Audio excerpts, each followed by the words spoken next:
Di akhir pekan, langit Jakarta terasa begitu gerah dan menyesakkan. Kerumunan orang yang luar biasa membanjiri pusat perbelanjaan dan mal, mencari hembusan sejuk dari pendingin ruangan. Aku pun berbaur dalam kerumunan itu, tetapi bukan untuk berbelanja bagi diriku sendiri. Entah sejak kapan, kebiasaan membeli gaun baru atau lipstik cantik untuk diri sendiri seolah telah terlupakan. Aku di sini untuk membelikan kemeja baru untuk suamiku, Bima Prakoso.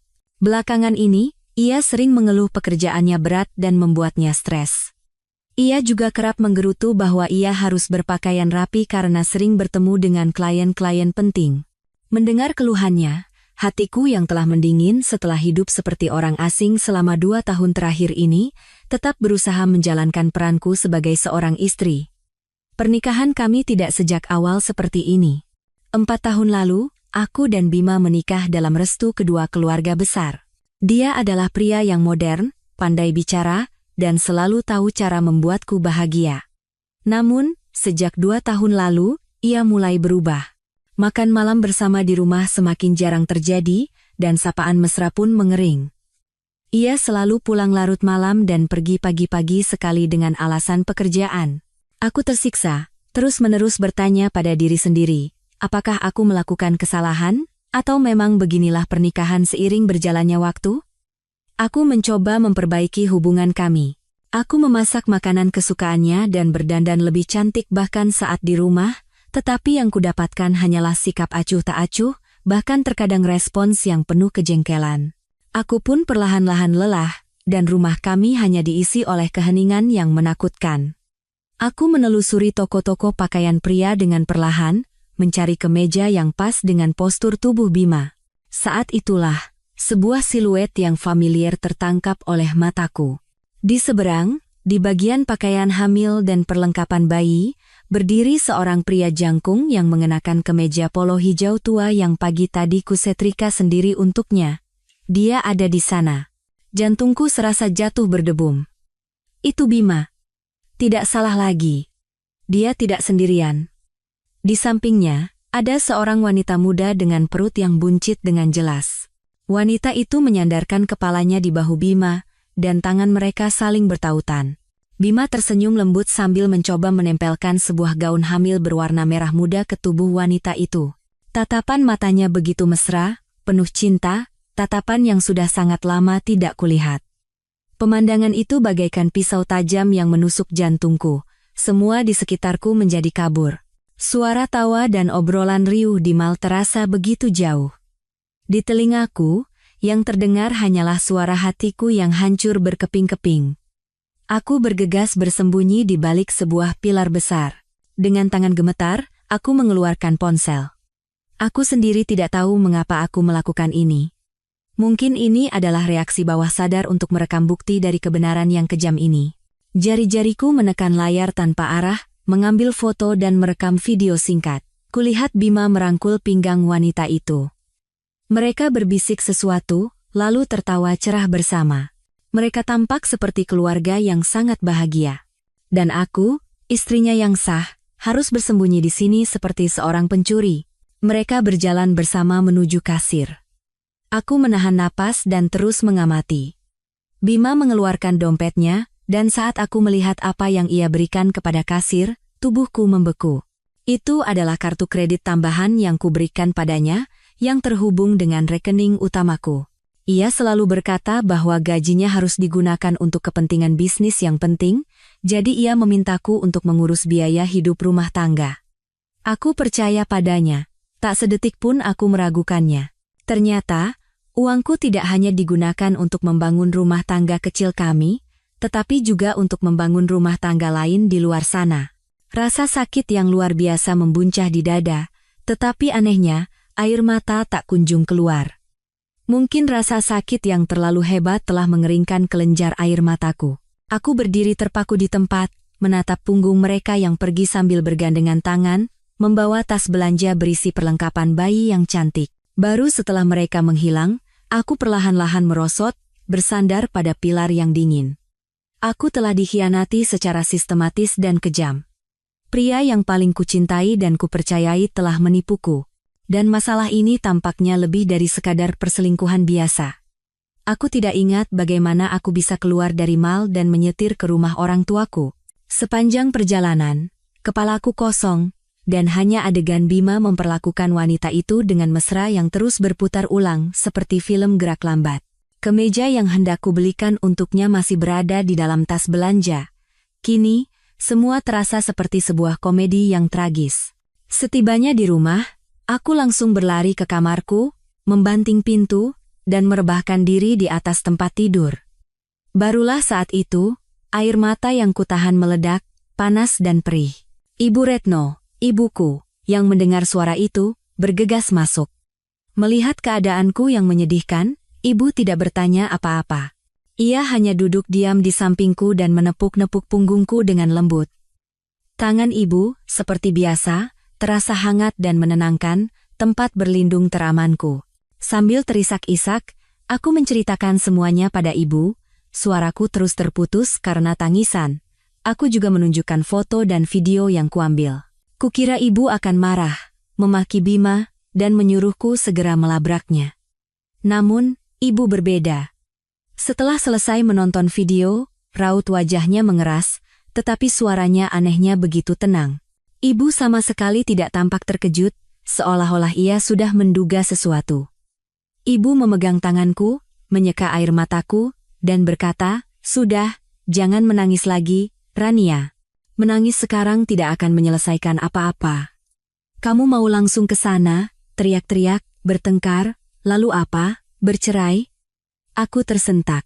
Cerai. Dua kata yang tidak pernah terlintas di benakku. Meskipun hubungan kami mendingin dan menyakitkan, aku tidak pernah membayangkan akan bercerai dengan Bima. Aku tidak tahu, Bu. Pikiranku kacau sekali. Ibu menghela napas panjang, sebuah hela napas yang syarat dengan pemahaman dan pengalaman seorang yang lebih tua. Ibu menatap lurus ke mataku dan berkata dengan tegas, "Dengarkan ibu baik-baik, Rania. Kalau sudah sampai sejauh ini bukan lagi masalah perselingkuhan biasa. Fakta bahwa dia memakai kartumu untuk membelikan barang wanita itu, apalagi barang untuk bayi mereka yang akan lahir, itu artinya dia sudah tidak menganggapmu sebagai manusia lagi. Ini bukti bahwa semua ini sudah ia rencanakan sejak lama. Kalau kamu sekarang membuat keributan, kamu hanya akan menjerumuskan dirimu sendiri. Dia pasti akan mengelak, atau yang lebih buruk, dia akan mengakuinya dengan mudah dan mendesakmu untuk segera bercerai. Lalu apa yang kamu punya di tanganmu? Beberapa lembar foto yang kamu ambil diam-diam ini? Ini tidak cukup." Setiap kata ibu seolah menyiramkan air dingin ke kepalaku, membuatku sadar. Benar. Jika aku meledak sekarang, aku tidak akan mendapatkan apa-apa selain Cap sebagai istri yang buta karena cemburu. Bima akan dengan mudah menyangkal semuanya, dan aku akan menjadi pihak yang kalah. Lalu aku harus bagaimana, Bu? Tanyaku dengan suara yang masih bergetar. Ibu menggenggam tanganku lebih erat, seolah menyalurkan kekuatan yang tak terlihat. "Mulai sekarang, kamu harus berpura-pura tidak tahu apa-apa. Di rumah, tetaplah bersikap seperti istri yang bijaksana dan penuh kasih. Semakin kamu menunjukkan bahwa kamu tidak curiga, dia akan semakin lengah. Selama itu, kamu dan ibu akan diam-diam mengumpulkan bukti. Bukan hanya bukti perselingkuhannya, tetapi juga bukti mengenai aset dan keuangannya. Ini mungkin bukan perbuatan dia seorang diri. Ada kemungkinan besar keluarganya tahu tapi memilih diam. Kita harus menyelidiki sampai tuntas apa yang telah dia lakukan di belakangmu selama 2 tahun ini. Saat semua bukti sudah di tangan kita, saat dia sama sekali tidak bisa mengelak lagi, barulah kita berikan pukulan yang mematikan. Anak ibu tidak bisa diperlakukan seperti ini dan diam saja. Rencana ibu membuatku takut, tetapi di saat yang sama, memberiku secercah harapan. Harus berpura-pura tidak tahu apa-apa padahal hatiku hancur berkeping-keping. Harus berhadapan muka setiap hari dengan seorang pengkhianat. Itu adalah siksaan yang mengerikan. Namun, ibu benar. Sekarang bukan waktunya untuk menjadi lemah. Aku sudah terlalu lama dibohongi. Kini saatnya aku memperjuangkan keadilanku sendiri. Ini bukan hanya untuk diriku, tetapi juga untuk orang tuaku, untuk semua yang telah keluarga kami korbankan demi pernikahan ini. Aku menyeka air mata dan menarik napas dalam-dalam untuk menenangkan diri. Aku menatap ibu, tatapanku kini jauh lebih mantap. Baik, Bu. Aku akan lakukan seperti kata ibu, aku bisa. Ibu mengangguk dengan tatapan yang bercampur antara puas dan kasihan. Ibu memelukku. Baru ini putri ibu. Semangat ya nak, ada ibu di sini. Mulai sekarang, ini pertarungan kita berdua. Malam itu, aku kembali ke rumah yang pernah kusebut sebagai surgaku. Bima sudah pulang lebih dulu. Ia sedang menonton TV di ruang keluarga. Melihatku, ia hanya melirik sekilas dan bertanya acuh tak acuh, dari mana saja? Baru pulang. Tadi mampir ke rumah ibu sebentar. Aku juga sudah belikan mas kemeja baru. Aku menyodorkan tas belanja padanya dengan senyum yang kupaksakan dengan sekuat tenaga. Bima mengambil tas itu, bahkan tanpa niat untuk membukanya, hanya bergumam, "Oh," lalu kembali memfokuskan pandangannya ke layar TV. Sikap acuh tak acuhnya kali ini justru membuatku lega. Dia sama sekali tidak menyadari perubahan di mataku, atau betapa tidak alaminya senyumku. Malam itu, aku berbaring memunggunginya, berpura-pura sudah tidur lelap, tetapi dalam kegelapan, mataku terbuka lebar. Perangku baru saja dimulai.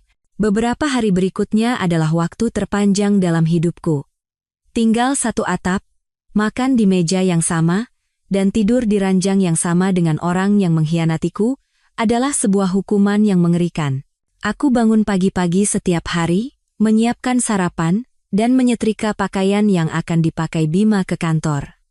Setiap malam, aku menunggunya pulang dan menyiapkan makan malam. Aku memainkan peran sebagai istri yang baik dan berbakti dengan sempurna, tanpa satu kata pun keluhan. Senyum selalu tersungging di bibirku, tetapi di dalam hatiku, jantungku sudah mengeras seperti batu. Bima sepertinya sama sekali tidak menyadari perubahanku. Atau mungkin, ia terlalu sibuk dengan kebahagiaan barunya sehingga tidak punya waktu untuk peduli pada istri lamanya ini. Semakin sempurna aktingku, semakin lengah dirinya. Ia masih pergi pagi dan pulang larut, diam-diam menelepon di kamar mandi, dan buru-buru menghapus pesan-pesannya. Namun, kini semua tindak tanduknya tidak bisa luput dari pengawasanku. Atas saran ibu, aku memulai penyelidikanku sendiri. Yang pertama adalah masalah keuangan. Selama ini, aku sepenuhnya mempercayai Bima. Setiap bulan, ia memberiku uang belanja, dan sisanya ia katakan digunakan untuk tabungan dan investasi. Aku tidak pernah bertanya tentang gaji atau bonusnya. Itulah kesalahan terbesarku. Aku mulai dengan memeriksa kembali semua riwayat transaksi bank di rekening gabungan kami dan rekening pribadiku selama 2 tahun terakhir. Aku duduk berjam-jam di ruang kerja, mencocokkan setiap angka, dan tak lama kemudian, aku menemukan sesuatu yang aneh. Sekitar setahun yang lalu, Bima mendapat promosi dan gajinya naik hampir 1,5 kali lipat. Aku tahu itu karena pernah mendengarnya dengan gembira menceritakannya saat menelepon temannya. Namun, uang belanja yang ia berikan padaku setiap bulan tidak naik sama sekali, bahkan ada beberapa bulan di mana jumlahnya berkurang drastis dengan alasan kondisi perusahaan sedang sulit dan bonus dipotong. Lalu, kemana selisih uang itu pergi? Aku mencatat dengan teliti semua angka dan tanggal yang ganjil di sebuah buku catatan. Semakin kuhitung, semakin merinding punggungku. Uang yang hilang selama 2 tahun terakhir bukanlah jumlah yang sedikit, cukup untuk membeli sebuah apartemen tipe studio. Selanjutnya, aku mencari cara untuk memeriksa ponselnya. Ini jauh lebih sulit karena Bima sangat berhati-hati dan hampir tidak pernah melepaskan ponsel dari tangannya. Namun, kesempatan itu datang. Suatu malam, ia meninggalkan ponselnya di atas meja saat pergi mandi. Jantungku berdebar kencang. Aku buru-buru mengunci pintu kamar dan mengambil ponselnya. Untungnya, ia tidak mengganti kata sandinya. Waktuku tidak banyak. Aku melewatkan pesan atau WhatsApp karena pasti sudah ia hapus semua. Aku langsung masuk ke daftar kontak. Aku menelusurinya. Tetapi tidak ada nama wanita yang mencurigakan.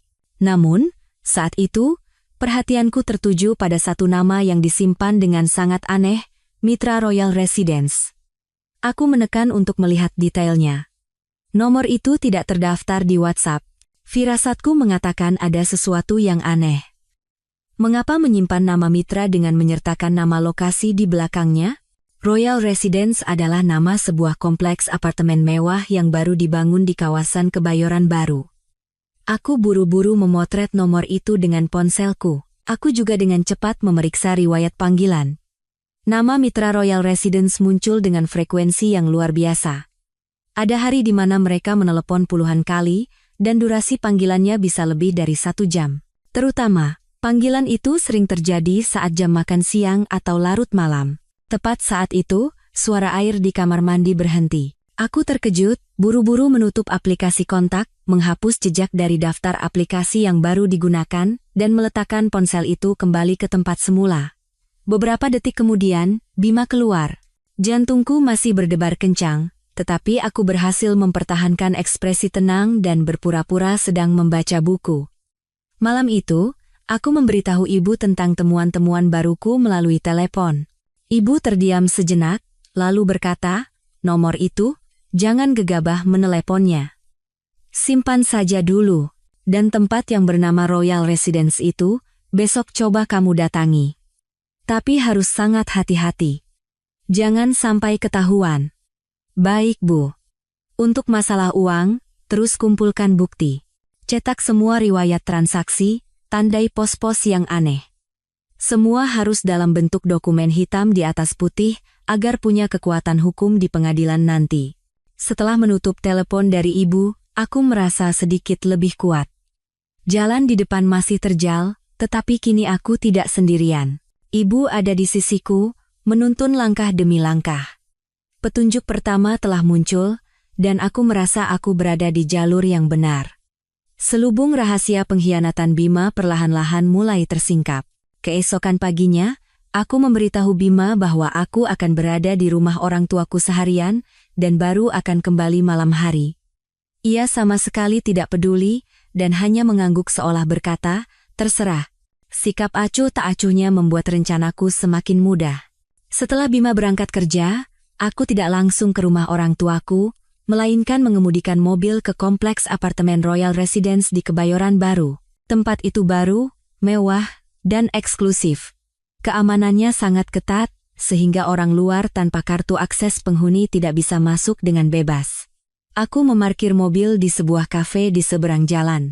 Dari sini, aku bisa mengamati seluruh gerbang utama apartemen. Aku memesan secangkir kopi, duduk di sudut, dan mulai menunggu. Waktu berjalan lambat. Aku sendiri tidak tahu apa yang sedang kutunggu. Apakah Bima akan datang ke sini? Atau ini hanya kebetulan? Ratusan pertanyaan berputar di kepalaku. Saat hampir pukul 12 siang, sebuah mobil yang kukenal perlahan-lahan memasuki gerbang utama, mobil Bima. Jantungku serasa berhenti berdetak. Dia berbohong padaku, mengatakan akan bertemu klien di Bekasi, tetapi ia muncul di sini pada jam ini, mobilnya berhenti di depan gerbang keamanan. Ia menempelkan kartu akses dan langsung menuju ke tempat parkir bawah tanah. Benar dugaanku. Dia menyewa unit di sini, atau wanita selingkuhannya tinggal di sini. Firasatku benar. Aku duduk di kafe, mengepalkan kedua tangan. Sekarang apa yang harus kulakukan? Aku tidak bisa masuk ke dalam. Aku duduk merenung sejenak. Aku tidak bisa terus menunggu tanpa tujuan seperti ini. Aku memutuskan untuk berjalan-jalan di sekitar apartemen, mencari tahu apakah ada cara untuk mendapatkan informasi lebih lanjut. Aku berjalan di sepanjang pagar, berpura-pura seperti penghuni yang sedang berjalan-jalan. Saat mendekati Menara B, aku melihat beberapa kurir pengantar barang sedang menunggu. Tiba-tiba, sebuah ide melintas di benakku. Aku menghampiri seorang kurir muda, menyodorkan selembar uang Rp100.000, dan berkata pelan, "Mas, sebentar. Saya mau kirim sesuatu untuk keluarga di sini, tapi saya lupa nomor unitnya. Boleh tolong cek nomor telepon ini pemilik unit nomor berapa?" Aku menyebutkan nomor telepon mitra Royal Residence yang telah kufoto. Kurir itu menatapku dengan curiga, lalu melirik uang di tanganku dan tampak sedikit ragu. Aku buru-buru menambahkan, "Adik saya baru melahirkan, jadi pikirannya lagi kacau. Saya mau kasih kejutan. Tolong bantu ya, Mas." Kata-kataku sepertinya membuatnya sedikit percaya. Dia mengangguk, mengeluarkan ponselnya, dan memasukkan nomor yang kuberikan ke aplikasi internal perusahaan pengirimannya. Sesaat kemudian, ia mengangkat kepala dan berkata, "Oh, iya Bu, benar. Nomor ini pemilik unit B, Tibu 708. Atas nama Sinta Lestari." Sinta Lestari. Nama yang indah, tetapi saat ini terasa seperti bilah pisau yang mengoyak jantungku. Menara B, unit Tibu 708. Akhirnya, aku mendapatkan alamat yang spesifik. Aku mengucapkan terima kasih kepada kurir itu, menyelipkan uang di tangannya, dan bergegas pergi. Sepanjang perjalanan kembali ke mobil, kemarahan bercampur dengan sedikit perasaan gembira. Akhirnya, aku mengetahui tempat tinggal orang ketiga itu. Royal Residence, Menara B, 1708. Apartemen mewah yang jelas tidak murah. Seluruh kenaikan gaji dan bonus Bima yang ia sembunyikan dariku mungkin dihabiskan di sini. Dia menggunakan uang hasil jerih payahku untuk menghidupi wanita lain dan membangun surga lain. Aku tidak langsung pulang. Aku duduk di mobil, menatap tajam ke gedung Menara B yang menjulang tinggi. Aku membayangkan Bima dan wanita selingkuhannya yang bernama Sinta itu sedang bersenang-senang di apartemen yang nyaman di atas sana. Mereka mungkin sedang makan siang, mengobrol, dan mempersiapkan kedatangan si buah hati. Dan aku, istrinya yang sah, harus duduk sendirian di sini, merenungi rasa sakit dan pengkhianatan. Kemarahan membuncah. Aku ingin segera berlari ke atas, mengetuk pintu unit B, 1718, dan membongkar semuanya. Namun, saat itu, pesan ibu terngiang di telingaku. Tenang. Jangan bertindak bodoh. Aku mencengkeram kemudi dengan erat, berusaha mengatur napas. Belum. Sekarang bukan saatnya. Aku butuh lebih banyak bukti.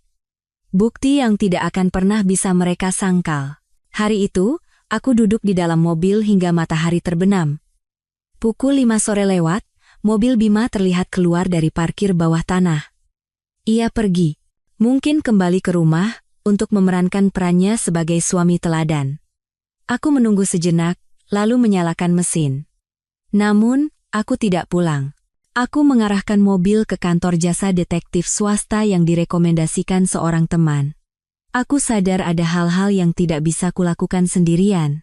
Aku butuh foto dan video Bima dan wanita itu keluar masuk apartemen bersama. Aku butuh bukti nyata hubungan mereka. Dalam perang ini, aku harus menang, dan aku harus menang telak. Setelah menyewa jasa detektif, hatiku sedikit lebih tenang. Setidaknya, ada perasaan lega karena aku tidak perlu lagi membuntuti Bima secara langsung. Itu berbahaya dan mudah ketahuan. Aku memberi mereka alamat unit B, 1708, dan pola aktivitas Bima yang ku ketahui, sisanya tinggal menunggu. Sementara itu, aku terus memainkan peranku. Aku tetap bersikap manis dan menunjukkan perhatian pada Bima. Aku bahkan berinisiatif mengajaknya nonton film di akhir pekan dengan alasan ingin memperbaiki hubungan. Tentu saja, Bima menolak. Dia bilang harus pergi keluar kota di akhir pekan untuk bertemu mitra penting dan tidak bisa pulang. Aku hanya tersenyum dan berkata, "Kalau begitu hati-hati di jalan ya, Mas. Jaga kesehatan, meskipun aku sudah tahu siapa mitra pentingnya dan di mana lokasinya." Beberapa hari kemudian, aku menerima telepon dari Mbak Rina, istri Pak Mino, rekan kerja sekaligus atasan langsung Bima. Kami cukup akrab dan sesekali minum kopi atau berbelanja bersama. "Rania, akhir pekan ini ada waktu? Kita ke Spayu. Belakangan ini wajahmu kelihatan agak kusam." Aku langsung setuju. Aku juga butuh seseorang untuk diajak bicara, untuk melepaskan stres yang menumpuk di hati. Kami sepakat bertemu di spa langganan kami pada Sabtu sore. Saat sedang menikmati pijatan yang menenangkan, Mbak Rina tiba-tiba bertanya, Ran, ini aku penasaran banget, jangan tersinggung ya. Kamu sama Mas Bima lagi ada masalah?" Aku terkejut, tetapi berusaha mempertahankan ekspresi tenang. "Kenapa tanya begitu, Mbak? Kami baik-baik saja, kok." Mbak Rina menurunkan suaranya dengan ekspresi menyesal. "Soalnya, beberapa kali makan bareng teman-teman kantor, sikap Mas Bima aneh. Dia itu kayak bersikap seolah-olah dia lajang. Karyawan-karyawan baru yang perempuan suka godain dia, tapi dia sama sekali nggak nolak, malah kayaknya menikmati. Jantungku mencelos, tetapi aku memaksakan senyum. Bercanda kali, Mbak. Mas Bima kan memang suka iseng. Mbak Rina menghela napas, seolah tidak percaya dengan kata-kataku. Ia ragu sejenak, lalu menceritakan sesuatu yang benar-benar membuatku terkejut. Ini aku dengar dari obrolan anak-anak timnya Mas Bima, katanya, Mas Bima bilang ke orang-orang kalau dia sudah cerai sama kamu 2 tahun lalu. Sekarang dia itu bujangan emas paling top di kantor. Semua orang percaya itu benar. Soalnya, selama 2 tahun terakhir kamu kan gak pernah datang ke kantor, acara kumpul-kumpul atau gathering kantor juga dia selalu datang sendiri. Setiap kata Mbak Rina bagaikan palu godam yang menghantam kepalaku. Cerai 2 tahun lalu, bujangan emas? Berarti, di mata rekan-rekan kerjanya, aku sudah lama bukan lagi istrinya. Dia telah membangun sebuah drama yang sempurna, sebuah jaring kebohongan yang rumit, untuk menutupi kehidupan gandanya. Dia tidak hanya menipuku, tetapi juga semua orang di sekitarnya. Saat itu, rasa sakit di dalam diriku berubah menjadi amarah yang membara. Dia telah menginjak-injak harga diriku, meniadakan keberadaanku, dan membuat pernikahan kami menjadi sebuah lelucon. Selama 2 tahun terakhir, saat aku di rumah mengurus rumah tangga dan mengkhawatirkannya, dia di luar sana sedang memainkan drama lain. Dalam drama itu, dia adalah pria sukses, bebas, dan tanpa ikatan. Melihat wajahku pucat pasi, Mbak Rina memegang tanganku dengan cemas. Rania, kamu nggak apa-apa? Mungkin orang-orang salah dengar. Aku menggeleng dan memaksakan senyum. Nggak apa-apa, Mbak. Mungkin ada salah paham. Nanti di rumah aku tanya lagi sama Mas Bima. Namun, aku tahu, tidak ada salah paham di sana. Semuanya adalah kebenaran yang telanjang dan kejam. Itu menjelaskan semuanya. Sikap dinginnya, perjalanan dinasnya yang mendadak, ketidakpeduliannya pada keluarga. Karena di dalam hatinya, keluarga ini sudah tidak ada lagi. Setelah keluar dari spa, aku tidak langsung pulang. Aku berjalan tanpa tujuan di jalanan kota yang ramai. Kupikir aku sudah siap menghadapi skenario terburuk. Namun, kebenaran ini menghancurkanku. Dia tidak hanya berselingkuh. Dia ingin menghapus keberadaanku sepenuhnya dari hidupnya. Malam itu, saat Bima pulang, aku menatapnya dengan pandangan yang berbeda. Pria yang duduk di hadapanku, orang yang pernah kucintai, suamiku, namun, ia terasa begitu asing, seperti orang lain. Siapakah dia? Berapa banyak kehidupan berbeda yang ia jalani yang sama sekali tidak ku ketahui? Aku tidak bertanya tentang apa yang dikatakan Mbak Rina. Aku tahu itu sia-sia. Dia akan menyangka lagi, membuat alasan lain. Aku hanya diam mengamati setiap gerak-geriknya, setiap kata-katanya. Dan aku sadar. Semuanya bohong. Senyumnya, perhatiannya yang pura-pura, semuanya adalah bagian dari drama yang ia ciptakan. Malam itu, aku menerima email pertama dari jasa detektif. Email itu berisi lampiran foto-foto yang sangat jelas. Bima dan selingkuhannya, Sinta Lestari, bergandengan tangan memasuki lobi apartemen Royal Residence. Bima membawa beberapa tas belanja besar, dan Sinta dengan mesra menggandeng lengannya. Ada juga foto mereka berbelanja di supermarket dan makan malam di restoran mewah. Mereka tampak sangat bahagia, seperti pasangan pengantin baru. Aku menatap satu persatu foto itu. Jantungku tidak lagi merasakan sakit. Yang tersisa hanyalah kehampaan dan kebencian. Jaring kebohongannya, aku pasti akan merobeknya dengan tanganku sendiri. Semakin dalam penyelidikanku, aku semakin sadar bahwa pengkhianatan Bima jauh melampaui masalah emosional. Ini seperti gunung es. Bagian yang terendam di bawah permukaan jauh lebih besar dan menakutkan. Setelah mengetahui fakta mengejutkan bahwa Bima menyatakan kepada rekan-rekannya bahwa kami telah bercerai, aku mulai merasakan kecemasan yang samar tentang rumah yang kami tinggali. Rumah ini adalah buah dari pernikahan kami, tetapi sebagian besar uang muka awalnya dibantu oleh orang tuaku. Saat itu, orang tuaku dengan tulus memberikan sejumlah besar uang sebagai hadiah pernikahan, agar putri mereka memiliki tempat tinggal yang stabil dan tidak berpindah-pindah dari kontrakan. Bima saat itu sangat terharu dan selalu berkata bahwa ia tidak akan pernah melupakan kebaikan ayah dan ibu mertuanya seumur hidup. Mengingat kata-kata itu sekarang terasa sangat pahit. Suatu sore, dengan alasan merapikan ruang kerja, aku mulai menggeledah dokumen-dokumen. Aku memberitahu Bima bahwa aku perlu mencari kontrak asuransi lama untuk memeriksa klausulnya. Dia mengizinkanku tanpa curiga. Jantungku berdebar saat membuka laci berisi dokumen properti. Semua dokumen terkait, mulai dari akta jual beli hingga surat pinjaman bank, tersimpan dalam sebuah map kulit berwarna coklat. Aku dengan hati-hati mengeluarkan sertifikat hak milik, SHM. Aku masih ingat dengan jelas hari ketika kami berdua dengan gembira memegang dokumen ini. Saat itu, ini adalah simbol dari surga dan masa depan kami. Aku membalik halaman demi halaman, membaca setiap kata dengan teliti, dan jantungku serasa berhenti berdetak. Di halaman kedua, di kolom informasi pemilik, di samping namaku dan nama Bima, tercantum dua nama lain, nama ayah mertua dan ibu mertuaku.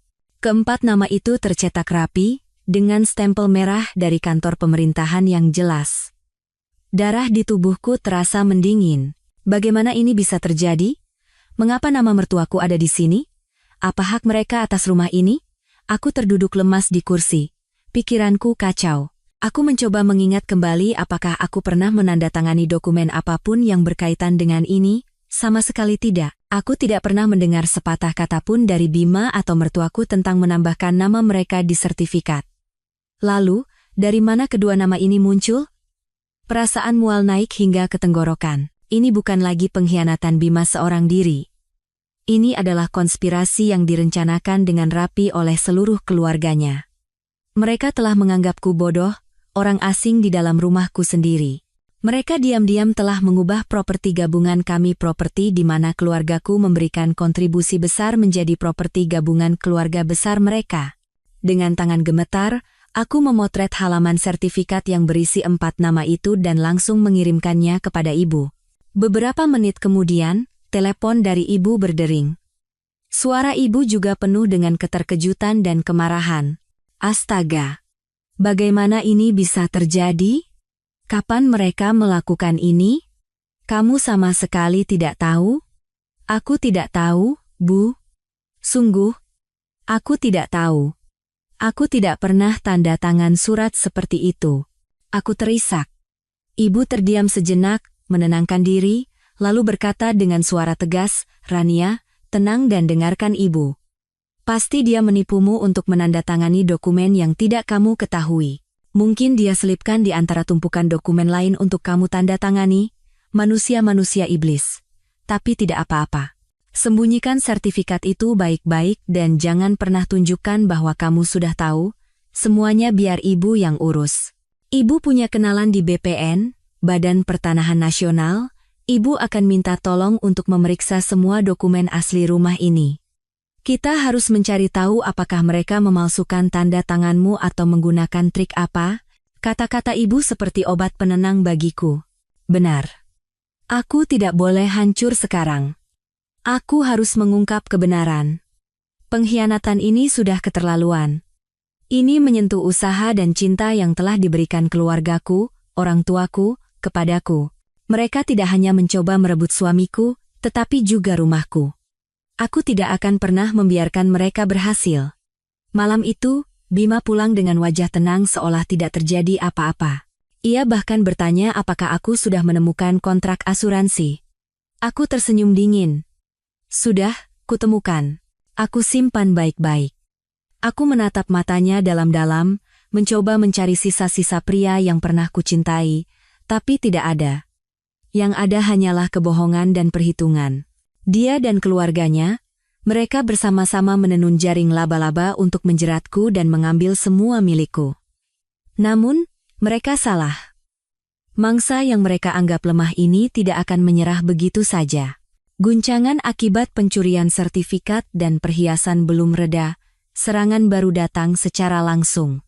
Suatu malam, saat aku sedang memeriksa kembali bukti-bukti yang telah kukumpulkan, muncul permintaan pertemanan WhatsApp dari akun yang tidak dikenal. Nama akunnya Sinar Mentari, Foto profilnya bunga matahari. Biasanya aku tidak menerima permintaan dari orang asing, tetapi sesuatu mendorongku untuk menekan profil orang itu. Jantungku kembali berhenti berdetak. Profil sinar mentari penuh dengan foto-foto seorang ibu hamil yang tampak sangat bahagia. Dan wanita itu tidak lain adalah Sinta Lestari, selingkuhan suamiku.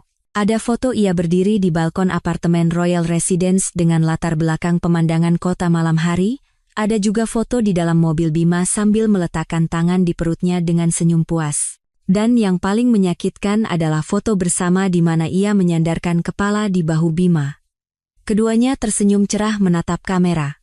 Bersama foto itu, ada tulisan, "Anak kita, semoga lahir sehat seperti papa ya, dan sayang sama mama." Darah di tubuhku terasa mendidih. Ini adalah provokasi yang jelas dan terang-terangan. Ia sengaja menunjukkan semua ini padaku. Bahkan sebelum aku memutuskan untuk menerima atau menolak permintaan pertemanannya, sebuah pesan masuk. "Halo, Mbak Rania. Saya Sinta." Aku menatap tajam tulisan di layar. Beraninya dia mengirim pesan langsung kepadaku. Sesuai pesan ibu, aku menarik napas dalam-dalam, berusaha tetap tenang. Aku tidak membalas, hanya membacanya. Beberapa detik kemudian, pesan berikutnya datang. "Aku tahu Mbak sudah tahu tentang hubunganku dengan Mas Bima. Aku tidak mau sembunyi-sembunyi dari Mbak. Kami saling mencintai dengan tulus. Mas Bima bilang perasaannya dengan Mbak sudah lama berakhir. Hanya saja dia belum menemukan waktu yang tepat untuk bicara." Aku mencengkeram ponsel hingga buku-buku jariku memutih. Gaya bicaranya yang sok polos namun kurang ajar itu membuatku ingin melempar ponsel ini. Tapi tidak kulakukan. Aku tahu ini juga bukti. Aku mengambil tangkapan layar semua pesan itu. Karena aku tidak membalas, Sinta terus menyerang. Kali ini, ia mengirim foto USG. "Ini anakku sama Mas Bima, Mbak. Laki-laki. Usianya sudah 5 bulan. Sehat sekali katanya. Dokter bilang mirip sekali dengan papanya." Amarah naik hingga ke ubun-ubun. Dia menggunakan anak di dalam kandungannya untuk menyerangku. Aku, istri sah yang tidak memiliki anak. Selama 4 tahun pernikahan, kami juga sangat menginginkan anak. Namun, Bima terus menundanya dengan alasan ingin fokus pada karier. Ternyata, bukan dia tidak menginginkan anak, dia tidak menginginkan anak dariku. Selama beberapa hari berikutnya, Sinta terus menerorku dengan pesan dan foto. Foto Bima sedang memasak untuknya, video Bima sedang mengelus perutnya sambil berbicara dengan si bayi. Ia membanggakan betapa mahalnya hadiah yang Bima berikan, betapa bahagianya masa depan yang Bima janjikan. Tujuannya sangat jelas. Membuatku marah, kehilangan ketenangan, dan membuatku yang lebih dulu mengucapkan kata cerai. Dengan begitu, dia akan menjadi pemenang yang sesungguhnya. Aku menceritakan hal ini kepada ibu. Setelah mendengarnya, ibu hanya mendengus. "Anak kemarin sore, dia pikir kamu akan hancur dengan permainan kekanak-kanakan seperti itu. Biarkan saja dia terus mengirim pesan. Semakin kamu diam, dia akan semakin gelisah. Ambil tangkapan layar semuanya untuk dijadikan bukti. Nanti di pengadilan, itu akan menunjukkan wajah aslinya, wajah orang ketiga yang tidak tahu malu dan licik. Tapi ini menyakitkan sekali, Bu. Setiap kali melihat pesannya, aku tidak tahan. Anggap saja kamu sedang menonton sebuah drama. Drama yang sudah kamu tahu akhir ceritanya. Saksikan saja dengan tenang akting apalagi yang akan dia mainkan. Semakin kamu tenang, kendali ada di tanganmu. Paham?" Mendengar kata-kata ibu, aku berusaha menata hati. Aku tidak lagi merasa sakit atas provokasi Sinta. Sebaliknya, aku merasa kasihan padanya. Dia mungkin merasa bangga telah merebut pria baik dan keluarga bahagia, tetapi dia sama sekali tidak tahu bahwa dirinya hanyalah bidak catur yang dimanfaatkan dalam rencana Bima dan keluarganya. Pria yang bisa begitu kejam pada istri yang telah menemaninya selama 4 tahun, suatu saat nanti bisa melakukan hal yang sama padanya. Aku tidak membalas pesan apapun, dan tidak memblokir akun Sinta. Aku hanya menjadi penonton yang diam, mengumpulkan satu persatu bukti untuk babak final. Jika kukira sifat kurang ajar Sinta Lestari hanya akan berhenti pada pamer perasaan dan kehamilan, aku salah besar. Suatu hari, ia mengirim pesan yang isinya benar-benar membuatku terkejut. Aku dengar dari Mas Bima, waktu menikah dulu, orang tua Mbak kasih hadiah sepasang gelang emas motif naga dan phoenix ya, pasti cantik sekali. Aku juga suka model seperti itu, nanti kalau kami menikah, aku mau minta Mas Bima buatkan yang sama. Aku membaca pesan itu berulang kali. Firasat buruk mulai merayap. Gelang naga dan phoenix itu adalah peninggalan berharga dari nenekku. Ibu memberikannya padaku di hari pernikahan sambil berpesan untuk menjaganya baik-baik. Gelang itu tidak hanya memiliki nilai materi, tetapi juga makna spiritual yang besar, simbol restu seluruh keluarga untukku. Selain aku, Bima, dan orang tuaku, tidak ada yang tahu keberadaannya. Mengapa Bima menceritakan tentang barang pribadi seperti itu kepada selingkuhannya? Dan mengapa wanita itu menyebutkannya sekarang? Firasat burukku semakin kuat. Aku bergegas menuju kamar tidur. Di sana, ada sebuah brankas tempat kami menyimpan dokumen penting dan barang berharga. Kunci brankas ada 2, satu kupegang, satu lagi dipegang Bima. Dengan tangan gemetar, aku memasukkan kunci dan memutar kombinasi nomor. Pintu besi yang berat itu terbuka. Isinya kosong. Kotak beludru merah tempat gelang naga dan phoenix itu disimpan telah lenyap. Map berisi sertifikat hak milik asli juga tidak ada. Hanya tersisa beberapa buku tabungan atas namaku dan sedikit uang tunai. Seluruh tenaga di tubuhku seolah terkuras. Aku terduduk di lantai. Mereka mengambilnya. Bima sendiri yang membuka brankas dan mencuri hadiah pernikahanku yang paling berharga, bahkan dokumen rumah. Dia mengambil semuanya. Dia tidak hanya mengkhianati perasaan dan menipu uang, dia adalah seorang pencuri di dalam rumahnya sendiri. Air mata mengalir tak terbendung. Ini bukan lagi rasa sakit seorang istri yang dikhianati. Ini adalah luka yang dalam ketika kepercayaan diinjak-injak dengan cara paling kejam. Kukira, meskipun hatinya telah berubah, setidaknya masih ada sedikit rasa hormat yang tersisa di antara kami. Ternyata tidak. Tindakannya membuktikan bahwa di matanya, aku bukan apa-apa. Semua kenangan dan kebaikan telah ia buang tanpa ampun. Aku menelepon ibu. Suaraku tercekat oleh isak tangis. Setelah mendengarnya, ibu terdiam lama. Melalui napasnya yang berat di seberang telepon, aku bisa merasakan amarah yang membara di dalam hatinya. Bagus sekali, bedebah-bedebah itu. Sampai sejauh ini mereka berani bertindak. Mereka tidak hanya ingin aku pergi dengan tangan kosong, tapi juga mencuri semua milikku. Kemudian, ibu tiba-tiba kembali tenang. Suaranya menjadi dingin dan tegas. Rania, jangan menangis. Air mata tidak akan menyelesaikan apa-apa sekarang. Dengarkan ibu baik-baik. Fakta bahwa mereka mengambil sertifikat dan gelang itu justru membuat mereka masuk ke dalam perangkap sendiri. Kamu pura-pura saja tidak tahu apa-apa. Jangan sampai mereka tahu kamu sudah menyadarinya. Biarkan mereka merasa menang, ibu punya cara. Aku tidak mengerti apa rencana ibu, tetapi ketenangannya membuatku merasa aman. Aku menyeka air mata dan memaksakan diri untuk bangkit. Rasa sakit telah berubah menjadi kebencian. Kelemahan digantikan oleh tekad sekuat baja. Apa yang telah mereka rebut dariku, aku pasti akan merebutnya kembali berkali-kali lipat. Tidak ada lagi penyesalan atas pernikahan ini. Yang kuinginkan sekarang hanyalah keadilan. Keadilan untuk diriku dan keluargaku. Aku menatap sekali lagi brankas yang kosong dan berjanji dalam hati, Bima Prakoso, nikmatilah sepuasnya kau dan keluargamu.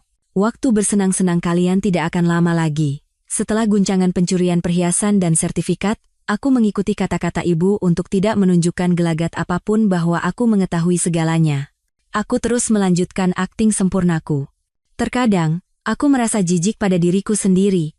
Namun, setiap kali aku melihat brankas yang kosong, kebencian di dalam diriku semakin membara. Sementara itu, ibu mulai bertindak. Ibu memiliki seorang teman lama yang suaminya pernah bekerja di kantor BPN. Meskipun sudah pensiun, koneksinya masih ada. Ibu menemuinya dan dengan cerdik merangkai cerita. Ia hanya mengatakan bahwa ada beberapa hal yang tidak jelas di dokumen rumah putrinya dan ia ingin memastikan apakah ada kesalahan. Beberapa hari kemudian, telepon dari teman ibu datang. Informasi yang ia berikan mengkonfirmasi kecurigaan terburuk kami. Bu Retno, sudah saya cek. Benar nama mertua putri ibu ditambahkan di sertifikat rumahnya. Dokumennya masuk sekitar setahun yang lalu. Ibu menahan amarah dan bertanya, "Lalu, apakah di dokumen itu ada tanda tangan kedua anak saya?" Terdengar jeda sejenak di seberang telepon. Tentu saja. Sesuai aturan, perubahan kepemilikan aset bersama pasangan harus ditandatangani oleh keduanya di hadapan notaris.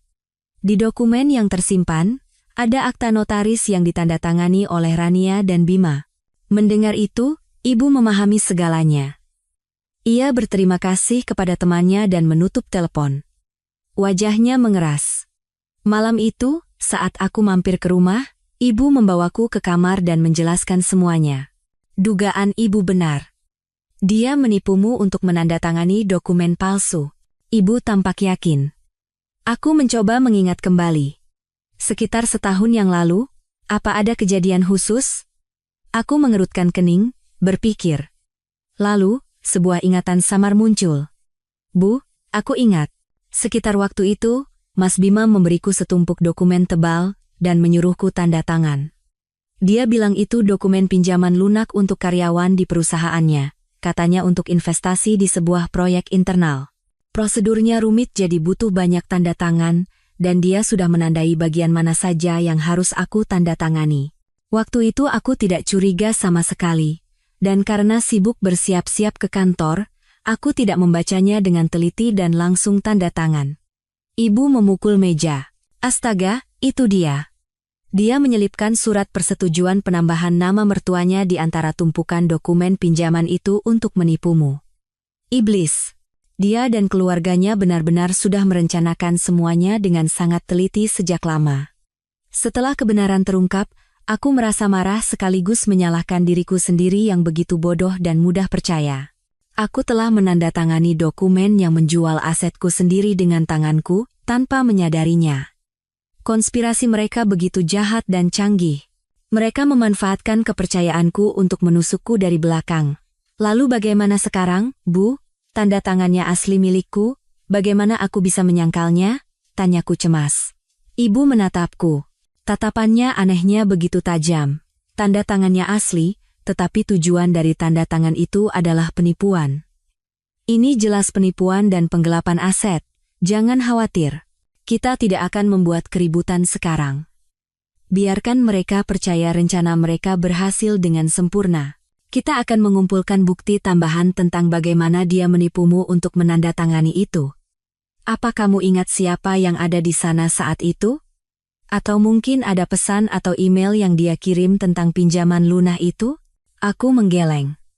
Waktu itu hanya ada kami berdua di rumah, dan dia hampir tidak pernah membahas hal penting lewat pesan, selalu lisan. Ibu berpikir sejenak. Tidak apa-apa, kalau tidak ada bukti langsung, kita cari bukti tidak langsung. Itu serahkan pada ibu. Yang harus kamu lakukan sekarang adalah bersikap sangat tenang, berpura-pura lebih lemah dan naif. Dengan begitu, mereka akan semakin lengah dan menunjukkan lebih banyak celah. Saat meninggalkan rumah ibu, hatiku terasa berat, tetapi di sisi lain, situasinya menjadi lebih jelas. Konspirasi keluarga mertuaku telah terungkap. Kini aku bukan lagi korban yang tidak berdaya. Aku tahu dengan jelas siapa musuhku dan apa tujuan mereka. Mereka menginginkan segalanya, dan aku tidak akan memberi mereka apapun.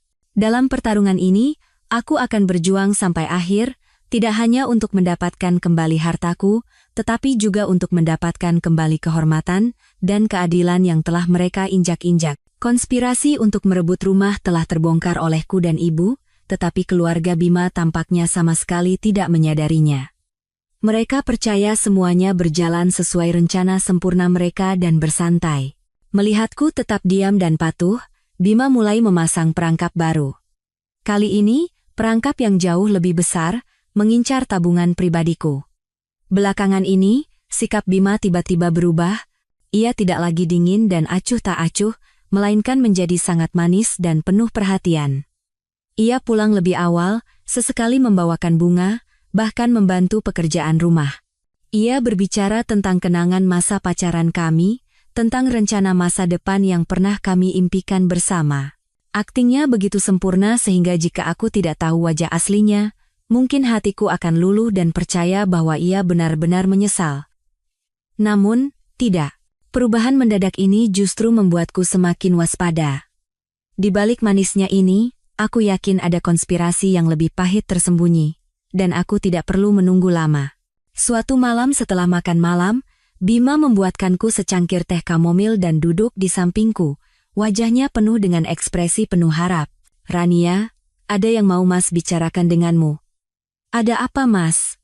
tanyaku pura-pura penasaran. Ia merendahkan suaranya dan berkata dengan nada rahasia. "Perusahaan Mas sedang menggalang dana internal untuk investasi di proyek properti besar di Bali.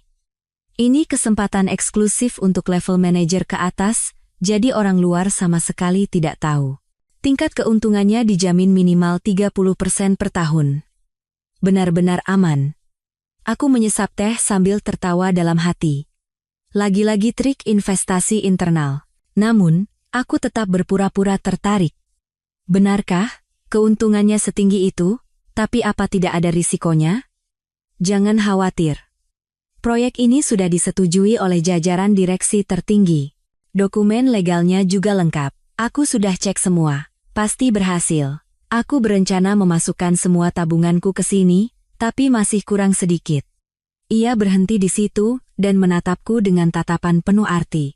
Aku tahu inti dari drama ini akan segera dimulai. "Kurang berapa?" "Sudah kuhitung, kalau ada tambahan sekitar 10 miliar rupiah lagi, porsi investasi kita akan jadi sangat sempurna.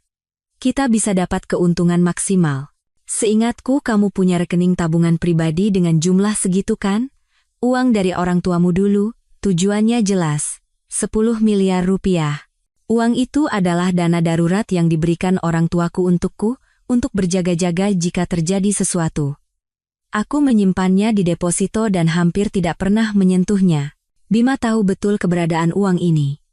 Melihatku diam, ia memegang tanganku dan berkata dengan suara memelas, "Rania, Mas tahu ini uang pribadimu. Tapi coba pikirkan, kita ini suami istri. Uangmu uangku juga, uangku juga uangmu. Kita investasi bersama, nanti kalau untung kita nikmati bersama. Nanti Mas belikan apapun yang kamu mau. Kita keliling dunia. Mas akan tebus semua waktu di mana Mas terlalu fokus kerja dan mengabaikanmu beberapa tahun ini." Kata-katanya sangat manis dan meyakinkan. Ia melukiskan gambaran masa depan yang indah, menyentuh psikologi seorang istri yang berharap hubungan membaik. Jika ini terjadi beberapa bulan yang lalu, mungkin aku akan memberikan semua uang itu padanya tanpa ragu. Tapi sekarang, ini hanya terasa lucu. Namun, aku tidak langsung menolak. Aku perlu melihat sejauh mana lagi ia akan berakting. Aku berpura-pura ragu. "Tapi itu uang yang sangat besar, Mas. Aku butuh waktu untuk berpikir." Bima langsung memasang ekspresi mengerti. "Tentu saja, pikirkan baik-baik. Tapi harus cepat. Slot investasinya terbatas. Kita harus memutuskan dalam minggu ini." Orang-orang di kantor Mas sekarang berebutan. Selama beberapa hari berikutnya, Bima terus mendesakku. Ia menunjukkan data-data rahasia proyek dan tabel perhitungan keuntungan yang menggiurkan. Ia bahkan meminta seorang rekannya meneleponku, berpura-pura sebagai konsultan investasi, untuk meyakinkanku tentang kelayakan dan keamanan proyek tersebut. Semuanya diatur dengan rapi dan canggih. Aku berpura-pura sepenuhnya yakin. Aku setuju dengan Bima, dan berjanji akan pergi ke bank pada akhir pekan, untuk menarik uang dan menandatangani kontrak. Bima tidak bisa menyembunyikan kegembiraannya. Ia memelukku, mengucapkan terima kasih berkali-kali, dan membuat berbagai macam janji. Melihat senyum kemenangan yang tak bisa ia sembunyikan di wajahnya, aku merasakan kebencian yang tak terbatas. Perangkap telah dipasang, tetapi ia tidak tahu bahwa mangsa yang ia incar juga sedang menunggu kesempatan untuk menjebaknya kembali. Hari Jumat, hari di mana kami berjanji akan pergi ke bank untuk menandatangani kontrak, tiba. Pagi itu, Bima bangun sangat pagi. Ia tidak bisa menyembunyikan ekspresi bahagianya. Ia menyetrika pakaian terbaiknya dan bersiul dengan gembira. Ia bahkan masuk ke dapur untuk membantu menyiapkan sarapan. Sesuatu yang tidak pernah ia lakukan selama 4 tahun terakhir. Melihatnya, aku tahu ia sedang tidak sabar menantikan saat di mana 10 miliar rupiah itu ada di tangannya. Aku juga sudah bersiap. Aku mengenakan gaun sederhana, merias wajah tipis, dan tidak lupa membawa buku tabungan serta KTP. Aku sudah memberitahu rencana Bima kepada ibu sebelumnya. Ibu hanya berkata satu kalimat, ikuti saja dia. Sisanya biar ibu yang atur. Tepat pukul 9 pagi, aku dan Bima masuk ke mobil bersama. Ia bahkan bersikap seperti pria sejati, membukakan pintu mobil untukku, seperti masa pacaran dulu. Sepanjang perjalanan ke bank, ia tidak berhenti berbicara tentang rencana masa depan setelah mendapatkan keuntungan investasi. Kita ganti mobil yang lebih besar ya. Terus akhir tahun kita liburan ke Eropa. Kamu paling mau ke negara mana? Aku hanya tersenyum dan mengangguk. Dalam hati aku berpikir, satu-satunya perjalanan yang akan segera kau alami mungkin adalah perjalanan jatuh ke jurang kebohonganmu. Kami tiba di bank. Bima memarkir mobil dan kami masuk bersama. Ia berbicara dengan petugas teller dengan sikap sangat profesional tentang penarikan tunai dalam jumlah besar. Tepat saat aku akan menandatangani formulir penarikan, ponselku tiba-tiba berdering keras. Nomor ibu. Aku melirik Bima, memasang ekspresi minta maaf, dan mengangkat telepon. Halo, ibu, ada apa? Di seberang telepon, suara ibu terdengar panik, bingung, dan bercampur isak tangis. Rania. Ayahmu. Ayahmu kena stroke, dilarikan ke UGD. Cepat ke rumah sakit. Kata dokter kondisinya kritis. Telingaku berdengung. Meskipun aku tahu ini adalah bagian dari rencana ibu, suaranya yang begitu nyata membuat jantungku mencelos. Aku berusaha memainkan peranku dengan sempurna. Apa, Bu? Ayah di rumah sakit mana? RSCM. Cepat ke sini, Rania. Ibu takut sekali. Aku menutup telepon. Wajahku pucat pasi, tangan dan kakiku gemetar. Bima melihat itu dan bertanya, ada apa? Kenapa wajahmu begitu? Ayah. Ayah kena stroke di UGD. Aku harus ke sana sekarang. Kataku dengan suara bergetar. Lalu, tanpa menunggu respons Bima, aku buru-buru mengemasi tas dan dokumen di atas meja dan berlari keluar bank. Bima tertegun sejenak, lalu bergegas menyusul. Rania, aku antar. Kita pergi bersama. Tidak perlu. Aku bisa sendiri. Aku menepis tangannya, menyetop taksi yang kebetulan lewat, dan pergi. Meninggalkan Bima yang berdiri termangu di depan pintu bank, dengan kontrak investasi yang belum tuntas di tangannya. Baru setelah berada di dalam taksi, aku bisa menghela napas lega. Akting ibu benar-benar sempurna. Aku mengirim pesan kepada ibu, aku sudah jalan. Beberapa detik kemudian, balasan dari ibu datang. Bagus. Langsung ke UGD rumah sakit. Ibu tunggu di sana. Setibanya di rumah sakit, benar saja, ibu sedang duduk di kursi tunggu depan UGD. Wajahnya tampak sangat cemas. Melihatku, ibu buru-buru membawaku ke sudut yang sepi. Bagaimana? Si Bima tidak curiga? Tidak, Bu. Sama sekali. Akting ibu nyata sekali sampai aku sendiri kaget. Ibu menghela napas lega. Harus begitu biar dia percaya. Sekarang dengarkan ibu baik-baik. Kamu pergi ke bagian pemeriksaan umum, bilang kamu pusing dan sakit kepala, minta periksa tekanan darah. Lakukan beberapa pemeriksaan sederhana dan tetap di sini sampai sore. Ibu akan telepon Bima dan bilang kalau ayah sudah lewat masa kritis, tapi kamu syok sampai pingsan dan harus dirawat. Dengan begitu, dia tidak akan curiga sama sekali. Lalu uangnya? Berikan buku tabungannya pada ibu. Ibu akan langsung tarik sekarang dan pindahkan ke rekening lain yang aman. Ini harus segera dilakukan, tidak bisa ditunda. Aku mengangguk dan memberikan buku tabungan kepada ibu. Melihat punggung ibu yang bergegas pergi, rasa terima kasih dan bersalah membanjiriku. Karena masalahku, ibu harus repot-repot merencanakan dan mengurus semuanya. Aku berjanji pada diri sendiri, Demi membalas budi ibu dan demi mengakhiri drama pahit ini secepatnya, aku harus menjadi lebih kuat. Konspirasi penipuan 10 miliar rupiah Bima gagal total. Dia tidak hanya gagal mendapatkan uangnya, tetapi juga menanamkan kecurigaan yang lebih besar di hatiku dan hanya menambah bukti atas tindakan penipuannya. Setelah insiden sakitnya ayah, Bima menjadi sangat kecewa dan kesal. Ia tidak lagi berakting manis dan penuh kasih, kembali menjadi dingin dan menjaga jarak seperti sebelumnya.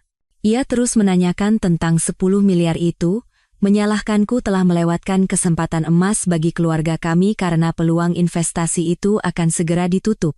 Aku hanya beralasan bahwa ayah sedang sakit. Aku tidak punya waktu untuk memikirkan uang dan perlu waktu untuk merawat ayah.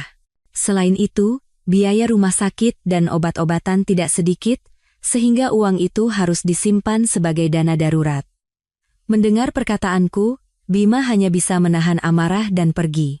Dia tidak pernah tahu bahwa seluruh uang itu sudah dipindahkan dengan aman ke rekening lain atas nama ibu. Kegagalan rencananya sepertinya membuat kesabaran Bima habis. Frekuensi kepulangannya ke rumah semakin berkurang. Terkadang, aku tidak melihat wajahnya selama 2 atau 3 hari. Ia bilang harus melakukan perjalanan dinas jauh, tetapi aku tahu ia berada di sisi wanita itu di Royal Residence. Suatu minggu sore, dalam perjalanan pulang dari rumah orang tuaku, aku merasakan dorongan aneh. Aku penasaran apa yang mereka lakukan setelah rencananya menipuku gagal. Apakah mereka sedang merencanakan konspirasi baru? Aku mengarahkan mobil ke kompleks Royal Residence. Kali ini, aku tidak masuk ke kafe di seberang seperti sebelumnya. Aku memarkir mobil di jalan kecil yang agak jauh dan berjalan mendekat. Aku tidak berniat memastikan apakah Bima ada di apartemen. Aku hanya ingin melihat-lihat sekitar. Siapa tahu menemukan sesuatu secara kebetulan. Saat melewati sebuah kafe teh sore yang mewah di lantai dasar ruko di bawah gedung Menara B, sebuah pemandangan yang familiar tertangkap mataku. Di balik jendela kaca besar, aku melihat Bima. Ia tidak hanya berdua dengan Sinta. Yang duduk semeja bersama mereka adalah ayah mertua dan ibu mertuaku. Keempatnya duduk mengelilingi meja bundar, menciptakan suasana yang sangat hangat dan akrab. Ibu mertua sedang mengupaskan apel dan menyuapkannya langsung ke mulut Sinta. Ayah mertua tersenyum sambil berbicara sesuatu dengan Bima.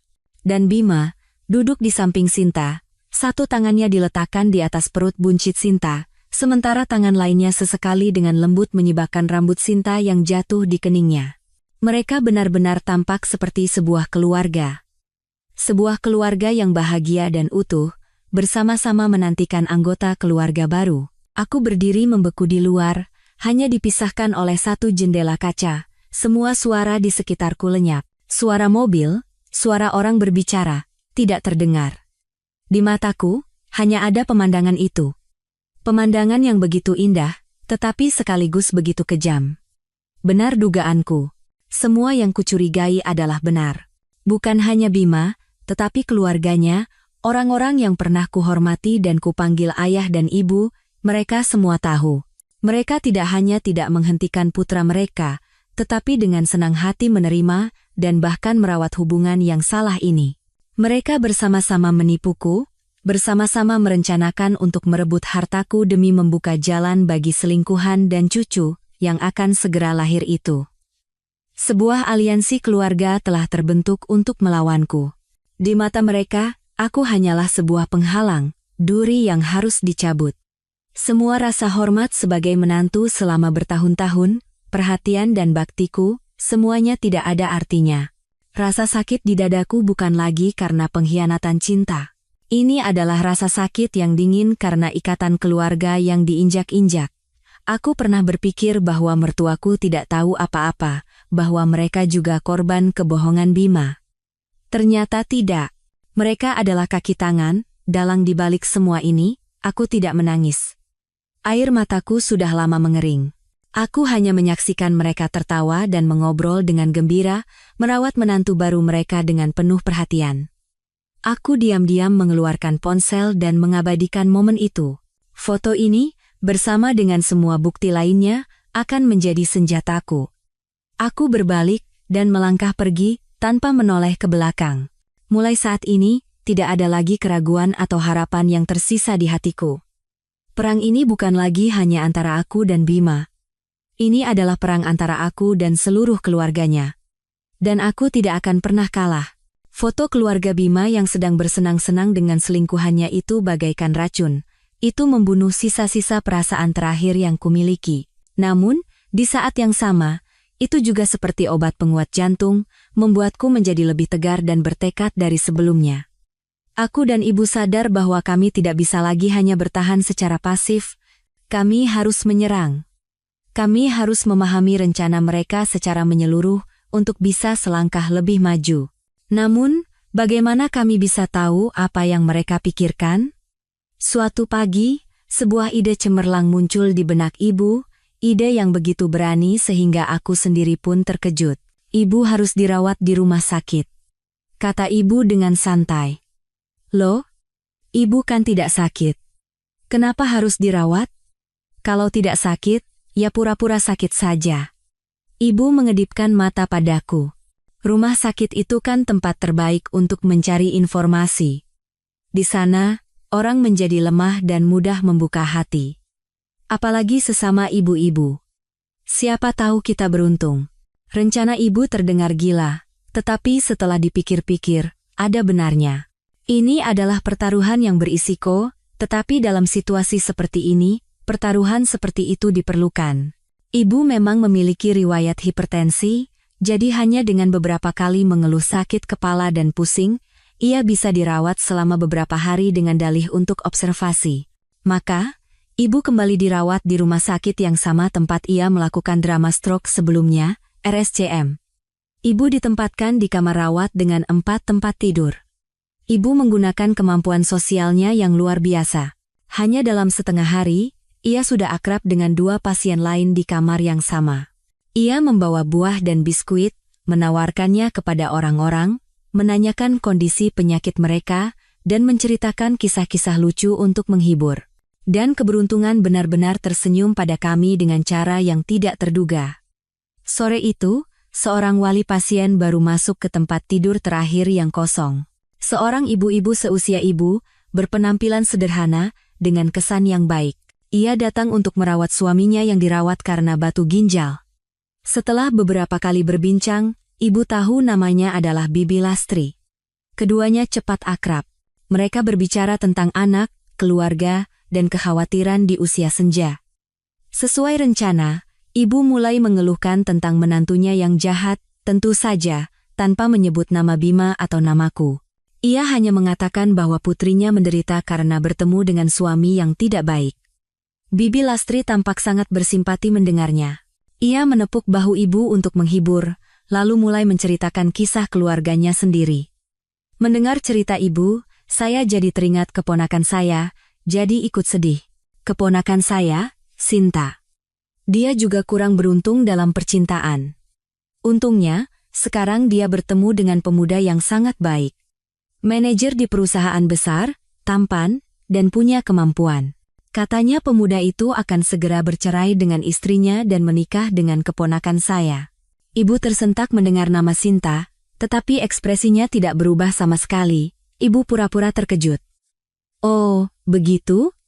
Beruntung sekali keponakan ibu, tapi kenapa mereka bercerai? Apakah istrinya ada masalah? Bibi Lastri, yang menganggap ibu sebagai teman senasib yang bisa diajak berbagi, tanpa ragu menceritakan isi hatinya. Ia mendekatkan wajahnya ke telinga ibu dan berbisik seolah itu adalah rahasia besar. Aduh, jangan ditanya. Istrinya itu jelek, tidak bisa punya anak pula. Sudah menikah bertahun-tahun tapi perutnya kosong melompong, padahal mertuanya sudah sangat menantikan cucu untuk meneruskan keturunan. Untungnya, keponakan saya Sinta pintar, langsung hamil anak laki-laki. Mertuanya sayang sekali padanya. Beberapa waktu lalu, waktu mereka makan bersama sekeluarga, calon ibu mertuanya sampai menyuapinya langsung. Ibu berusaha keras mengingat setiap kata yang diucapkan Bibi Lastri, ibu terus memancingnya. Lalu kapan mereka akan menikah? Bukankah harus menunggu bayinya lahir? Keponakan saya sebentar lagi melahirkan. Pemuda itu, namanya Bima, dia bilang, begitu anak laki-lakinya lahir, dia punya alasan kuat untuk langsung bercerai. Masalah rumah dan aset sudah diurus semua oleh orang tuanya. Istri lamanya itu hanya bisa diusir dengan badan saja. Sudah tidak tahu diri, tidak bisa punya anak pula. Bibi Lastri dengan bangga menceritakan rencana calon besannya, sama sekali tidak tahu bahwa orang yang mendengarkannya adalah ibu dari istri lama itu. Ibu, meskipun hatinya bergejolak, tetap berpura-pura bersimpati.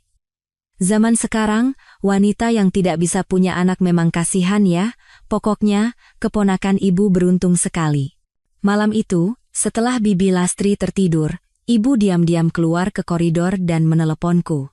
Ibu menceritakan seluruh isi percakapan itu kepadaku, tanpa ada yang terlewat. Selama mendengarkannya, seluruh tubuhku gemetar karena marah. Akhirnya, semua rencana mereka terungkap. Mereka menunggu hingga anak itu lahir. Mereka akan menggunakan anak itu sebagai kartu terakhir untuk memojokkanku dan merebut semua milikku secara sah. Sekarang ibu tahu, suara ibu di seberang telepon sedingin es. Kalau mereka mau pertarungan terbuka, kita akan ladeni. Biarkan mereka merasa menang, biarkan anak itu lahir. Hari itu akan menjadi hari di mana tirai drama ini ditutup. Setelah itu, waktu berjalan dalam keheningan yang tegang.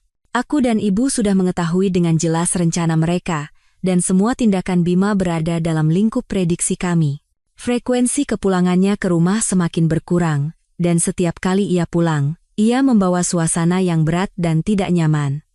Ia tidak lagi sabar untuk berakting, penghinaan yang terang-terangan terlihat di tatapan dan nada bicaranya. Laporan dari detektif swasta terus datang. Perut Sinta semakin membesar, dan hari perkiraan lahirnya semakin dekat. Bima menemaninya membeli perlengkapan bayi, menemaninya ke pemeriksaan kandungan, dan merawatnya seperti suami yang berbakti. Melihat foto-foto itu, aku tidak lagi merasakan sakit. Yang tersisa hanyalah penghinaan yang tak terbatas. Akhirnya, hari itu tiba. Suatu Senin pagi, Bima terburu-buru mengemasi barang. Dengan suara yang ceria tidak seperti biasanya, ia memberitahuku, "Sayang, aku harus mendadak ke Surabaya selama beberapa hari. Ada kontrak besar yang harus segera ditandatangani. Kamu baik-baik di rumah ya?" "Iya, hati-hati di jalan." Aku tersenyum, bahkan membantunya menyiapkan koper dan menyetrika beberapa kemeja. Sampai saat terakhir, aku memainkan peran sebagai istri yang baik dengan sempurna. Ia memelukku sekilas dan bergegas pergi. Saat mobilnya menghilang di balik gerbang, senyum di bibirku pun ikut lenyap. Aku tahu betul apa kontrak besarnya itu. Tak sampai 1 jam kemudian, pesan dari detektif swasta masuk. Target tidak ke bandara, melainkan bergerak ke RS Yaha di kawasan Menteng. Pesan itu disertai dengan foto mobil Bima yang terparkir di parkiran rumah sakit. Seharian itu, aku seperti menonton film yang disiarkan langsung. Situasi terus diperbarui melalui foto dan pesan. Bima dan kedua orang tuanya duduk di kursi tunggu depan ruang bersalin dengan ekspresi penuh cemas dan harap. Beberapa jam kemudian, sebuah foto datang. Bima menggendong bayi merah di lengannya, wajahnya bersinar karena bahagia. Ayah mertua dan ibu mertua tidak henti-hentinya tersenyum di sampingnya, mata mereka terpaku pada cucu mereka dengan kebanggaan yang tak tersembunyikan. Pesan itu berbunyi, anak laki-laki, 3,2 kilogram. Ibu dan bayi sehat, anaknya telah lahir. Anak yang ditunggu-tunggu oleh seluruh keluarganya. Anak yang menjadi kartu as terakhir dalam rencana mereka telah muncul. Selama beberapa hari berikutnya, Bima tinggal di rumah sakit. Ia berbohong padaku, mengatakan bahwa urusan di Surabaya sedikit rumit dan butuh beberapa hari lagi untuk menyelesaikannya. Setiap malam, ia meneleponku, dengan suara lelah mengeluh tentang pekerjaan yang sibuk dan rapat yang berkepanjangan. "Aku lelah sekali, Rania. Ingin cepat-cepat menyelesaikan pekerjaan dan pulang ke kamu."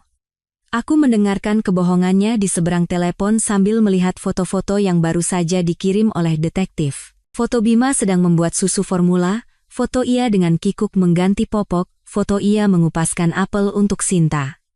Foto seluruh keluarga berkumpul di kamar rawat, tertawa dan mengobrol dengan gembira. Kontras yang kejam ini tidak lagi menyakitiku. Itu hanya membuat tekadku semakin kuat. Aku tetap menjawab dengan lembut, "Pasti capek ya, Mas. Jaga kesehatan." Aku tunggu di rumah. Setiap kata-kataku bagaikan jarum yang menusuk kebohongannya. Tentu saja, ia sama sekali tidak tahu. Ia sedang menikmati kebahagiaan menjadi seorang ayah, tenggelam dalam kebahagiaan bersama keluarga barunya. Sama sekali tidak tahu bahwa semua tindakan dan kebohongannya sedang direkam dengan teliti untuk hari penghakiman. Setelah seminggu di Surabaya, Bima pulang. Ia berpura-pura lelah karena pekerjaan, tetapi tidak bisa menyembunyikan binar kebahagiaan yang terpancar dari matanya. Ia memberiku sekotak kue khas Surabaya sebagai oleh-oleh. Aku menerimanya, tersenyum, dan mengucapkan terima kasih. Dalam hati, aku menertawakan drama kikuknya. Aku dan ibu tahu, sekarang setelah bayi itu lahir, mereka akan segera bertindak. Setelah rumah dan tabungan pribadiku, target mereka selanjutnya jelas adalah sisa uang di rekening gabungan kami. Itu adalah uang yang kami kumpulkan di awal pernikahan. Jumlahnya tidak terlalu besar, tetapi cukup signifikan. Kita tidak bisa membiarkan mereka mengambil sisa harta terakhir itu. Sebelum mereka bergerak, kita harus bergerak lebih dulu, kata ibu dengan tegas. Aku segera menghubungi sepupuku, Mbak Mia, yang bekerja sebagai kepala layanan di cabang bank tempat kami membuka rekening gabungan. Aku bertemu dengannya di sebuah kafe yang tenang dan menceritakan semua kisahku. Setelah mendengar semuanya, Mbak Mia tidak bisa menahan amarahnya. Astaga! Ada ya laki-laki dan keluarga tidak tahu malu seperti itu? Jangan khawatir, Rania. Mbak akan bantu. Kamu adalah pemilik rekening, jadi kamu punya hak penuh untuk menarik uangnya. Besok kita urus. Keesokan paginya, aku bertemu Mbak Mia di bank. Aku membawa semua identitasku. Sesuai dengan alibi yang telah kusiapkan, aku memberitahu petugas teller bahwa aku perlu menarik semua uang di rekening untuk biaya operasi stroke ayah. Ini adalah alasan yang sangat masuk akal dan tidak akan dicurigai siapapun. Dengan bantuan Mbak Mia, semua proses berjalan cepat dan lancar. Semua uang di rekening gabungan berhasil ditarik. Aku segera membawa uang itu ke bank lain dan menyetorkan semuanya ke rekening ibu. Saat memegang slip konfirmasi transaksi, barulah aku bisa menghela napas lega. Benteng pertahanan finansial terakhir telah didirikan. Kini, Bima dan keluarganya tidak akan bisa menyentuh sepeser pun uangku. Benar saja, beberapa hari kemudian, Bima mulai menyinggung soal uang. Ia mengatakan bahwa kondisi Sinta lemah setelah melahirkan, sehingga butuh banyak uang untuk pemulihan dan perawatan bayi. Ia mengusulkan agar kami menarik uang dari rekening gabungan untuk mengurusnya. Aku hanya menjawab dengan tenang. Uang di rekening gabungan sudah aku tarik semua untuk biaya rumah sakit ayah. Apa Mas lupa? Ayah harus segera dioperasi dan butuh banyak biaya. Mendengar itu, Bima membeku, wajahnya mengeras. Ia buru-buru mengeluarkan ponsel dan memeriksa rekeningnya. Setelah memastikan bahwa saldonya hanya tersisa beberapa puluh ribu, wajahnya menjadi gelap. Ia bertanya dengan nada menggeram, "Kenapa kamu menarik uang tanpa bicara denganku dulu?" Aku menatap lurus matanya dan berkata dengan dingin, "Lalu kenapa kamu memakai kartu kredit tambahanku untuk membelikan barang selingkuhanmu tanpa bicara denganku dulu? Kenapa kamu diam-diam mencuri perhiasan dan sertifikat rumahku tanpa memberitahuku? Ayahku sedang sekarat di rumah sakit. Apa salahnya aku menggunakan uang kita untuk menyelamatkannya? Ini adalah pertama kalinya aku melawannya secara langsung." Bima benar-benar terkejut dengan seranganku. Ia tergagap, tidak bisa berkata apa-apa karena semua yang kukatakan adalah benar. Ia marah, memukul meja, lalu keluar begitu saja. "Terserah kamu," katanya dengan gusar sebelum pergi. Aku tahu hari di mana ia akan secara resmi melepaskan topengnya tidak akan lama lagi. Tapi aku tidak takut lagi. Aku sudah siap. Semuanya sudah siap. Aku hanya menunggu ia membuka sendiri babak terakhir dari drama ini. Seperti dugaanku, setelah gagal mendapatkan sepeser pun dari rekening gabungan, kesabaran Bima habis. Ia tidak ingin lagi membuang waktu denganku. Momen yang telah ia dan seluruh keluarganya tunggu-tunggu akhirnya tiba. Bayi itu berusia 3 bulan, sebuah acara syukuran direncanakan. Mungkin mereka berpikir, dengan cucu penerus di tangan, kemenangan sudah pasti. Malam itu, Bima pulang lebih awal dari biasanya. Ia tidak makan malam, hanya duduk di ruang keluarga dan merokok terus-menerus. Udara di rumah terasa berat, seperti sebelum badai. Aku menyelesaikan pekerjaan di dapur, lalu duduk di kursi di seberangnya, menunggu dengan tenang. Setelah mematikan rokok terakhirnya di asbak, Bima mengangkat kepala dan menatapku. Tatapannya dingin, tanpa emosi. Kita cerai. 4 kata itu keluar begitu saja, kering, seolah sedang membicarakan cuaca. Aku tidak terkejut. Aku sudah menunggu kata-kata ini sejak lama. Kamu bilang apa tadi? Aku tidak dengar. Meskipun jantungku masih terasa mencelos, aku bertanya dengan tenang. Ia kehilangan kesabaran dan menggeram, kita cerai. Apa kamu tidak mengerti? Perasaan di antara kita sudah lama berakhir. Aku punya wanita lain, dan aku punya anak laki-laki darinya. Lebih baik kita saling melepaskan. Setelah berkata begitu, ia mengeluarkan setumpuk dokumen yang sudah disiapkan dari tas kerjanya dan melemparkannya ke arahku. Ini surat cerai dan perjanjian pembagian harta. Aku sudah tanda tangan. Baca dan tanda tangani. Aku mengambil tumpukan dokumen itu. Tanganku tidak gemetar sama sekali. Aku membaca klausul-klausulnya. Lebih buruk dari yang kubayangkan. Ia menawarkanku uang kompensasi sebesar 2 miliar rupiah. Katanya sebagai kompensasi atas masa mudaku. Sebagai gantinya, aku harus segera keluar dari rumah ini dan melepaskan hak atas semua properti lainnya. Mengenai rumah, disebutkan bahwa itu adalah aset bersama dia dan orang tuanya, sehingga aku tidak berhak menuntut pembagiannya. Setelah selesai membaca, aku mengangkat kepala dan menatapnya. Senyum sinis terukir di bibirku. Jadi, menurutmu, 4 tahun hidupku sebagai istrimu, usahaku untuk rumah ini, jerih payah orang tuaku, semua itu nilainya hanya 2 miliar? Bima tersenyum menghina. Jangan serakah. 2 miliar itu kuberikan karena masih ada sedikit rasa kasihan. Di sertifikat rumah ini ada nama orang tuaku. Kamu tidak punya hak apa-apa. Kalaupun kamu tidak mau tanda tangan, tidak masalah. Ke pengadilan pun kamu tidak akan dapat lebih, hanya akan menanggung malu.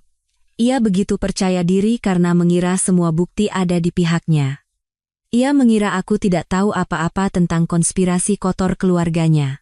Ia mengira aku akan menangis, memohon, atau marah dan membuat keributan. Namun, aku tidak melakukan apapun. Aku meletakkan dokumen itu dengan tenang di atas meja. Aku menatap lurus matanya dan berkata dengan suara yang anehnya begitu tenang, baik. Aku akan tanda tangan. Bima tertegun.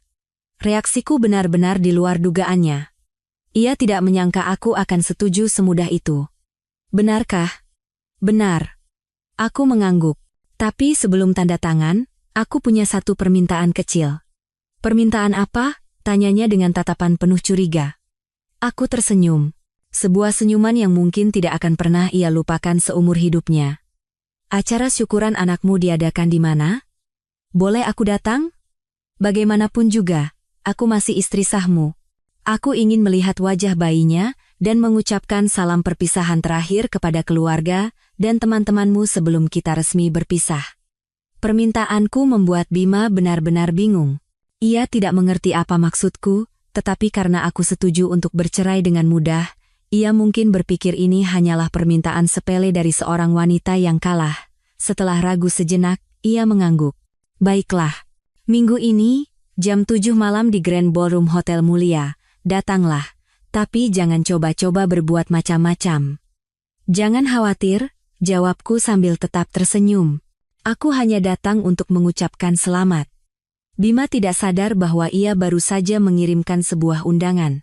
Undangan untukku ke pemutaran perdana film tentang kehidupan palsunya. Dan sutradara film itu adalah aku. Seminggu terakhir hidup bersama di bawah satu atap, udara terasa begitu sunyi dan mencekik. Bima hampir tidak pernah pulang.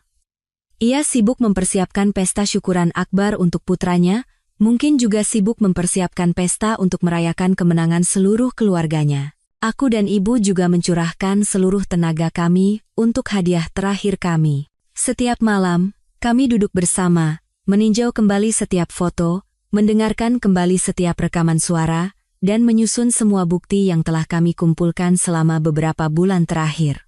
Mulai dari foto pertama di mall, laporan dari detektif, pesan-pesan provokatif Sinta, salinan sertifikat yang dimanipulasi, hingga foto keluarga mereka yang bahagia di kafe, semuanya dirangkai menjadi sebuah video berdurasi sekitar 10 menit.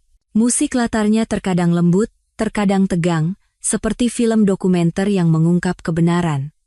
Ibu dengan teliti menambahkan teks yang singkat dan tajam agar tidak ada yang salah paham. Kami memberinya judul, Keluarga Bahagia. Minggu malam, aku berdiri di depan cermin, menatap wanita di dalamnya. Bukan lagi Rania yang lelah dan kuyu. Aku memilih gaun sutra berwarna anggur yang elegan dan berwibawa. Aku merias wajah dengan teliti, menonjolkan mata yang tajam dan bibir merah tua. Aku tidak datang sebagai istri yang terbuang. Aku datang sebagai seseorang yang akan merebut kembali keadilan. Ibu juga mengenakan gaun bludru hitam yang anggun. Ibu memegang tanganku. Tatapannya bercampur antara kasihan dan ketegasan. Ayo, nak. Saatnya menutup tirai. Malam itu, hotel mulia bersinar dengan cahaya yang gemerlap. Grand Ballroom dihias mewah dengan balon dan bunga segar. Bima, dengan setelan jas yang necis, berdiri di pintu masuk bersama orang tuanya, menyambut para tamu. Mereka tampak sangat cerah, senyum puas tak lepas dari bibir mereka. Sinta, mengenakan gaun putih bersih, duduk di kursi utama sambil menggendong bayinya. Di sekelilingnya, kerabat dan teman-teman berkumpul, melontarkan pujian. Kemunculanku dan ibu membuat suasana di pintu masuk sejenak menjadi dingin. Bima dan orang tuanya menatap kami. Tatapan mereka penuh dengan ketidaknyamanan dan kewaspadaan. Namun, di depan para tamu, mereka tidak punya pilihan selain memaksakan senyum. Kamu datang. Bima menghampiri. Suaranya mengandung nada peringatan. Aku sudah janji, kan? Aku menjawab dengan senyum, mengabaikan tatapan penasaran dan bisik-bisik di belakangku, dan melangkah masuk dengan anggun bersama ibu. Pesta berlangsung dengan meriah. Setelah kata sambutan dari ayah mertuaku dan ucapan terima kasih kepada para tamu, pembawa acara meminta semua orang untuk memperhatikan layar besar. Waktunya untuk menayangkan video momen-momen menggemaskan si bayi. Tepat saat itu, aku bangkit dari kursi. Aku naik ke atas panggung dan mengambil mikrofon dari tangan pembawa acara yang termangu. Semua mata di ruangan itu tertuju padaku.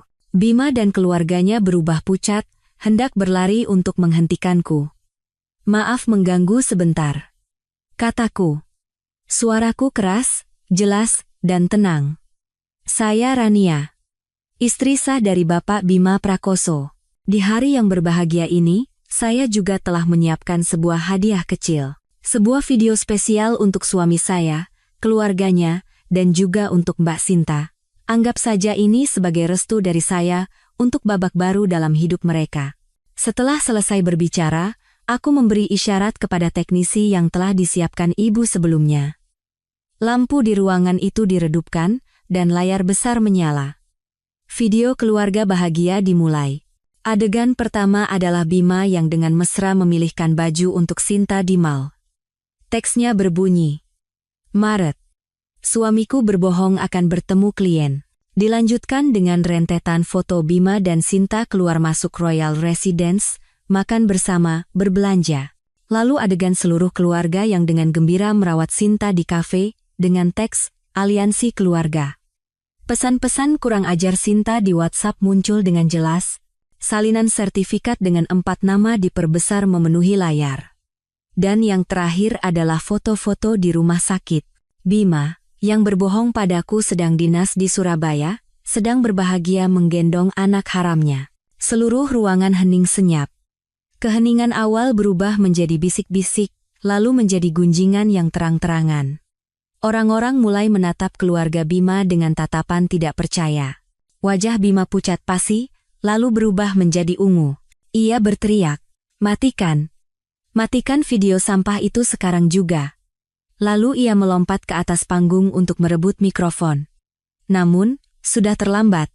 Video berakhir dengan foto surat cerai yang mencantumkan kompensasi 2 miliar rupiah, dan teks terakhir, "Inilah harga untuk 4 tahun masa mudaku dan semua pengabdianku."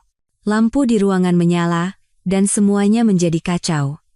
Suara teriakan orang-orang, tangisan histeris Sinta, makian ibu mertuaku. Para tamu mulai bergegas pergi, melemparkan tatapan menghina. Pesta syukuran telah berubah menjadi panggung komedi tragis. Di tengah pemandangan kacau itu, aku dan ibu dengan tenang keluar dari ballroom. Aku tidak menoleh ke belakang. Aku tidak perlu melihat keadaan mereka yang menyedihkan sekarang. Aku telah melakukan apa yang harus kulakukan. Tirai drama telah ditutup, dan ini barulah awal dari keadilan. Badai yang aku dan ibu ciptakan di Hotel Mulia ternyata jauh lebih dahsyat dari yang kami bayangkan. Malam itu, video kekacauan di pesta dan kesaksian detail dari para tamu menyebar dengan cepat melalui media sosial. Wajah asli bujangan emas Bima Prakoso dan keluarganya yang terpandang terkelupas di hadapan dunia. Tentu saja, mereka tidak tinggal diam. Terpojok, mereka memulai serangan balik yang kotor dan keji. Keesokan paginya, sebelum aku terbangun, terdengar suara gedoran pintu yang keras dan makian. Dari lubang intip pintu, aku melihat Bima dan orang tuanya dengan wajah penuh amarah. Menyadari bahwa ini tidak bisa dihindari, aku menelepon ibu dan pengacaraku terlebih dahulu, baru kemudian membuka pintu. Begitu melihatku, ibu mertuaku langsung menerjang, hendak menamparku. Perempuan sialan. Beraninya kau mencoreng nama baik keluarga kami. Mau mati kau. Aku sudah mengantisipasi situasi ini, jadi aku mundur selangkah dan menghindari tangannya. Bima dan ayah mertuaku juga ikut maju, melontarkan makian dan ancaman. Mereka menuduhku telah merekayasa segalanya, bahwa aku buta karena cemburu, dan membuat drama untuk merusak kehormatan mereka. Makian sepihak mereka baru berhenti setelah ibu dan pengacaraku tiba. Kemunculan orang luar membuat mereka gentar. Pengacaraku dengan tenang meminta mereka untuk meninggalkan rumahku, jika tidak, ia akan melaporkan mereka ke polisi atas tuduhan penyerobotan dan pengancaman. Menyadari tidak bisa berbuat apa-apa lagi, ketiganya pergi sambil menahan amarah dan melontarkan kutukan. Namun, itu baru permulaan. Setelah gagal dalam konfrontasi langsung, mereka memulai serangan licik dari belakang. Beberapa hari kemudian, di grup komunitas apartemen dan beberapa laman media sosial, mulai muncul tulisan-tulisan yang memfitnahku. Mereka menyewa orang untuk merangkai cerita yang sama sekali berbeda. Dalam cerita itu, aku adalah istri yang tidak mengurus rumah, boros, dan suka bermain api. Dikatakan bahwa karena aku tidak bisa memberikan anak, aku menjadi iri dan cemburu pada kebahagiaan orang lain. Bahkan, mereka memutarbalikkan fakta bahwa akulah yang lebih dulu berselingkuh, dan setelah ketahuan oleh Bima, aku menyerang balik untuk menutupi kesalahanku. Kebohongan terang-terangan dan komentar-komentar jahat menyebar di mana-mana, berusaha mengubah posisiku dari korban menjadi pelaku. Tidak berhenti di situ. Mereka menggunakan cara yang lebih rendah. Pintu depan rumahku disiram cat merah, dan tumpukan sampah berbau busuk diletakkan di depannya. Para tetangga mulai memandangku dengan cara yang berbeda. Setiap kali aku keluar rumah, aku mendengar bisikan di belakangku. Aku hampir terisolasi di lingkungan tempat tinggalku sendiri. Hari-hari itu sangat berat. Meskipun aku sudah mempersiapkan mental, menghadapi serangan yang begitu intens dan kotor membuatku lelah dan terluka. Terkadang, aku ingin menyerah. Namun, setiap kali itu terjadi, ibu selalu ada di sisiku. Nak, jangan hancur. Semakin mereka seperti itu bukti bahwa mereka takut. Karena tidak punya logika lain, mereka menggunakan cara-cara kotor seperti itu. Kita harus tenang. Kumpulkan semua bukti pencemaran nama baik dan tindakan pengancaman ini. Pengadilan tidak percaya pada gosip internet. Pengadilan hanya percaya pada bukti. Kata-kata ibu memberiku kekuatan. Sesuai perkataan ibu, aku tidak membalas atau berdebat di media sosial. Aku diam-diam mengambil tangkapan layar semua tulisan fitnah itu dan memotret pintu depan yang dirusak. Semuanya diserahkan kepada pengacara. Pertarungan hukum secara resmi dimulai, dan aku tahu itu akan jauh lebih berat. Namun, aku tidak punya tempat untuk mundur lagi.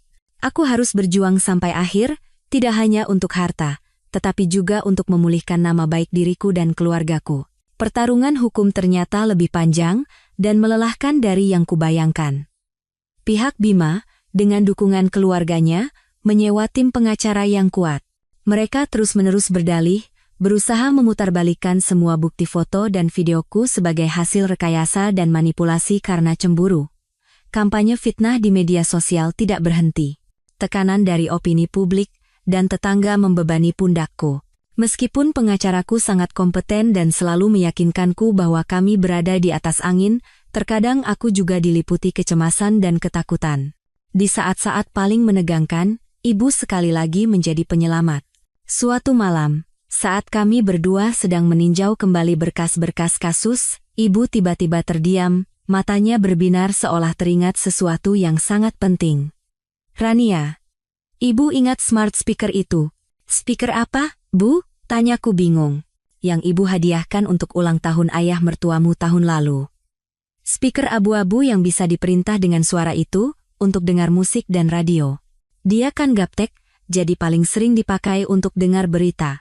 Tapi seingat ibu, speaker itu punya fitur untuk merekam percakapan sekitar secara otomatis, katanya untuk peningkatan pengalaman pengguna atau apalah." Siapa tahu? Secercah harapan muncul, tetapi kemudian meredup. "Tapi bagaimana kita bisa mengambilnya kembali sekarang, Bu? Mereka pasti tidak akan memberikannya pada kita." Ibu tersenyum misterius. "Itu serahkan pada ibu." Keesokan harinya, ibu menyiapkan sebuah parsel buah besar. Di dalamnya ada buah-buahan dan satu set ginseng mahal. Ibu bilang akan mengunjungi besannya untuk berbicara dari hati ke hati untuk terakhir kalinya. Aku khawatir dan ingin ikut, tetapi ibu melarangku. Ibu pergi sendirian ke rumah mereka. Seperti yang diduga, awalnya mereka bahkan tidak membukakan pintu.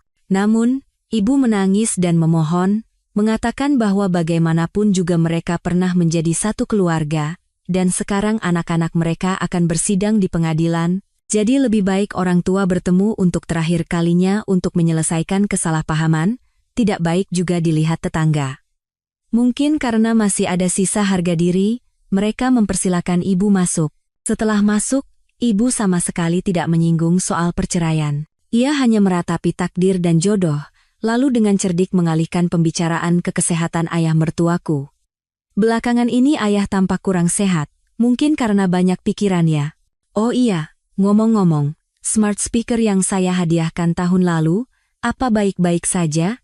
Saya dengar dari pabriknya sedang ada penarikan untuk pembaruan perangkat lunak gratis, katanya biar lebih bagus. Mau saya bawakan ke pusat servis?" Ayah mertua, yang memang tidak mengerti teknologi dan sedang kesal, langsung mengangguk. "Ya sudah, bawa saja. Benda merepotkan itu sering error, bikin pusing saja." Ibu mertua sedikit curiga, tetapi ibu dengan cepat menambahkan, "Iya, nanti saya perbaiki dan belikan yang baru yang lebih bagus." Anggap saja sebagai tanda mata terakhir dari saya. Mendengar kata yang baru yang lebih bagus, ia tidak berkata apa-apa lagi. Begitulah, ibu berhasil membawa pulang harta karun itu. Kami segera meminta bantuan sepupu kami yang ahli teknologi. Setelah sebentar mengutak-atik dan menyambungkan speaker itu ke komputer, muncullah banyak sekali file rekaman, kami menahan napas dan mendengarkannya satu persatu. Sebagian besar adalah suara berita, lagu dangdut, dan potongan percakapan yang tidak berarti. Saat kami hampir menyerah, satu file rekaman membuat kami semua terdiam. File itu direkam pada suatu malam sebulan yang lalu, tepat setelah Bima menuntut cerai dariku, suara Bima dan ayah mertuaku terdengar jelas. "Ayah mertua. Dia setuju cerai semudah itu, apa jangan-jangan ada niat tersembunyi?" Bima dengan suara percaya diri. "Niat apa?" "Yah, sertifikat rumah sudah ada nama ayah dan ibu, tabungan pribadinya nanti kita kuras. Perhiasan hadiah pernikahan juga sudah ayah simpan baik-baik kan? Dia tidak punya bukti apa-apa di tangannya, mau apa dia?" Begitu acara syukuran anak kita selesai, langsung kita usir dari rumah. Perempuan mandul itu pantasnya pergi dengan tangan kosong. Ayah mertua tertawa sinis. "Tapi idemu dulu menyelipkan surat pengalihan nama itu di tumpukan dokumen pinjaman memang cerdik. Perempuan bodoh itu percaya begitu saja dengan ucapanmu, bahkan tidak membacanya, dan langsung tanda tangan. Kami semua membeku. Inilah dia. Inilah bukti pamungkas. Pengakuan dari mulut mereka sendiri, bukti yang tidak bisa disangkal. Itu mengkonfirmasi seluruh konspirasi penipuan dan penggelapan aset yang sistematis. Dengan tangan gemetar, aku menyimpan file rekaman itu ke dalam USB. Air mataku kembali mengalir. Namun, kali ini adalah air mata kelegaan dan harapan. Perang kotor mereka, fitnah, dan permainan licik mereka, semuanya harus berakhir di hadapan bukti yang jelas ini. Keadilan akhirnya terasa begitu dekat. Hari sidang terakhir, udara di ruang sidang terasa sangat tegang. Pengacara pihak Bima masih dengan percaya diri menyajikan argumen tajam, mencoba membantah semua bukti foto dan videoku. Mereka bersikeras bahwa semuanya hanyalah delusi dari seorang istri yang buta karena cemburu. Bima dan keluarganya duduk di seberang, menatap dengan angkuh seolah yakin akan kemenangan. Saat persidangan hampir berakhir dengan merugikan bagiku, pengacaraku tersenyum dan meminta izin kepada majelis hakim untuk mengajukan bukti terakhir. Yang mulia, ini adalah bukti terakhir. Sebuah file rekaman yang akan memperjelas seluruh esensi dari kasus ini. USB disambungkan ke sistem audio ruang sidang. Seluruh ruangan menahan napas, dan percakapan antara Bima dan ayah mertuaku bergema dengan jelas dan tegas. Konspirasi untuk menipuku menandatangani dokumen, rencana untuk merebut hartaku, pembicaraan untuk mengusirku dari rumah dengan tangan kosong, semuanya terungkap dengan telanjang. Wajah Bima dan ayah mertuaku berubah dari angkuh menjadi terkejut, lalu pucat pasi seperti kertas. Ibu mertuaku, yang duduk di belakang, hanya bisa ternganga. Mereka saling pandang, lalu menatap smart speaker yang dipegang oleh pengacaraku sebagai barang bukti. Mereka tidak pernah membayangkan bahwa kelalaian dan kejahatan mereka telah menggali kuburan mereka sendiri. Rekaman berakhir, tetapi keheningan di ruang sidang terus berlanjut. Hakim ketua menatap Bima dengan tatapan tajam. Kini, sanggahan apapun tidak ada artinya, buktinya terlalu jelas dan tak terbantahkan. Putusan akhir pengadilan dijatuhkan. Perjanjian penambahan nama mertua di sertifikat dinyatakan tidak sah karena mengandung unsur penipuan. Rumah itu diakui sebagai harta Gonogini, dan dengan mempertimbangkan bahwa sebagian besar dana pembelian rumah dibantu oleh orang tuaku serta kerugian mental dan materi yang kualami, aku mendapatkan hak milik penuh atas rumah itu. Bima tidak hanya tidak mendapatkan pembagian harta, tetapi juga harus membayar sejumlah besar uang ganti rugi kepadaku atas kerugian mental, pencemaran nama baik, dan nilai dari gelang naga dan phoenix yang telah ia gelapkan. Keadilan akhirnya ditegakkan. Saat keluar dari gedung pengadilan hari itu, aku merasakan kelegaan yang tak terhingga. Pertarungan yang melelahkan telah berakhir, dan aku menang. Selama beberapa hari berikutnya, keluarga Bima hancur. Skandal itu terungkap, ia dicopot dari jabatannya sebagai manajer dan dipecat dari perusahaan. Dengan nama baik yang hancur, ia tidak bisa menemukan pekerjaan yang layak. Sinta Lestari, melihat kekasihnya berubah dari bujangan emas menjadi pengangguran yang terlilit utang dalam sekejap, tanpa ragu membawa anaknya pergi dan memutuskan semua kontak. Bima kehilangan segalanya. Karier, uang, keluarga, dan bahkan selingkuhan yang ia pertaruhkan segalanya. Aku tidak merasakan kepuasan, hanya ketenangan. Aku menjual rumah lama yang penuh dengan kenangan pahit itu. Dengan uang itu dan uang ganti rugi, aku membeli apartemen yang lebih kecil, nyaman, dan penuh cahaya matahari untukku dan ibu. Pernikahan yang hancur telah merenggut banyak hal dariku, tetapi juga memberiku pelajaran yang mahal. Itu mengajariku cara menjadi kuat, cara melindungi diri sendiri, dan yang terpenting, cara mencintai diriku sendiri. Aku bukan lagi wanita naif dan lemah di masa lalu. Dengan sisa uang, aku memutuskan untuk melakukan sesuatu yang berarti. Aku mendirikan sebuah organisasi nirlaba kecil bernama Yayasan Bangkit Kembali, yang menyediakan bantuan hukum gratis dan konseling psikologis untuk wanita-wanita yang berada dalam situasi serupa denganku. Aku ingin membantu orang lain melalui kisah dan pengalamanku, agar tidak ada lagi yang harus mengalami rasa sakit dan ketidakberdayaan yang pernah kualami. Suatu sore, berdiri di balkon apartemen baru, menatap orang-orang yang sibuk berlalu lalang di bawah, aku merasakan kebebasan dan kedamaian yang mutlak. Masa lalu telah berakhir. Aku telah menemukan kelahiran kembali dari abu pernikahanku. Kehidupan baru dengan makna baru telah terbuka lebar untukku.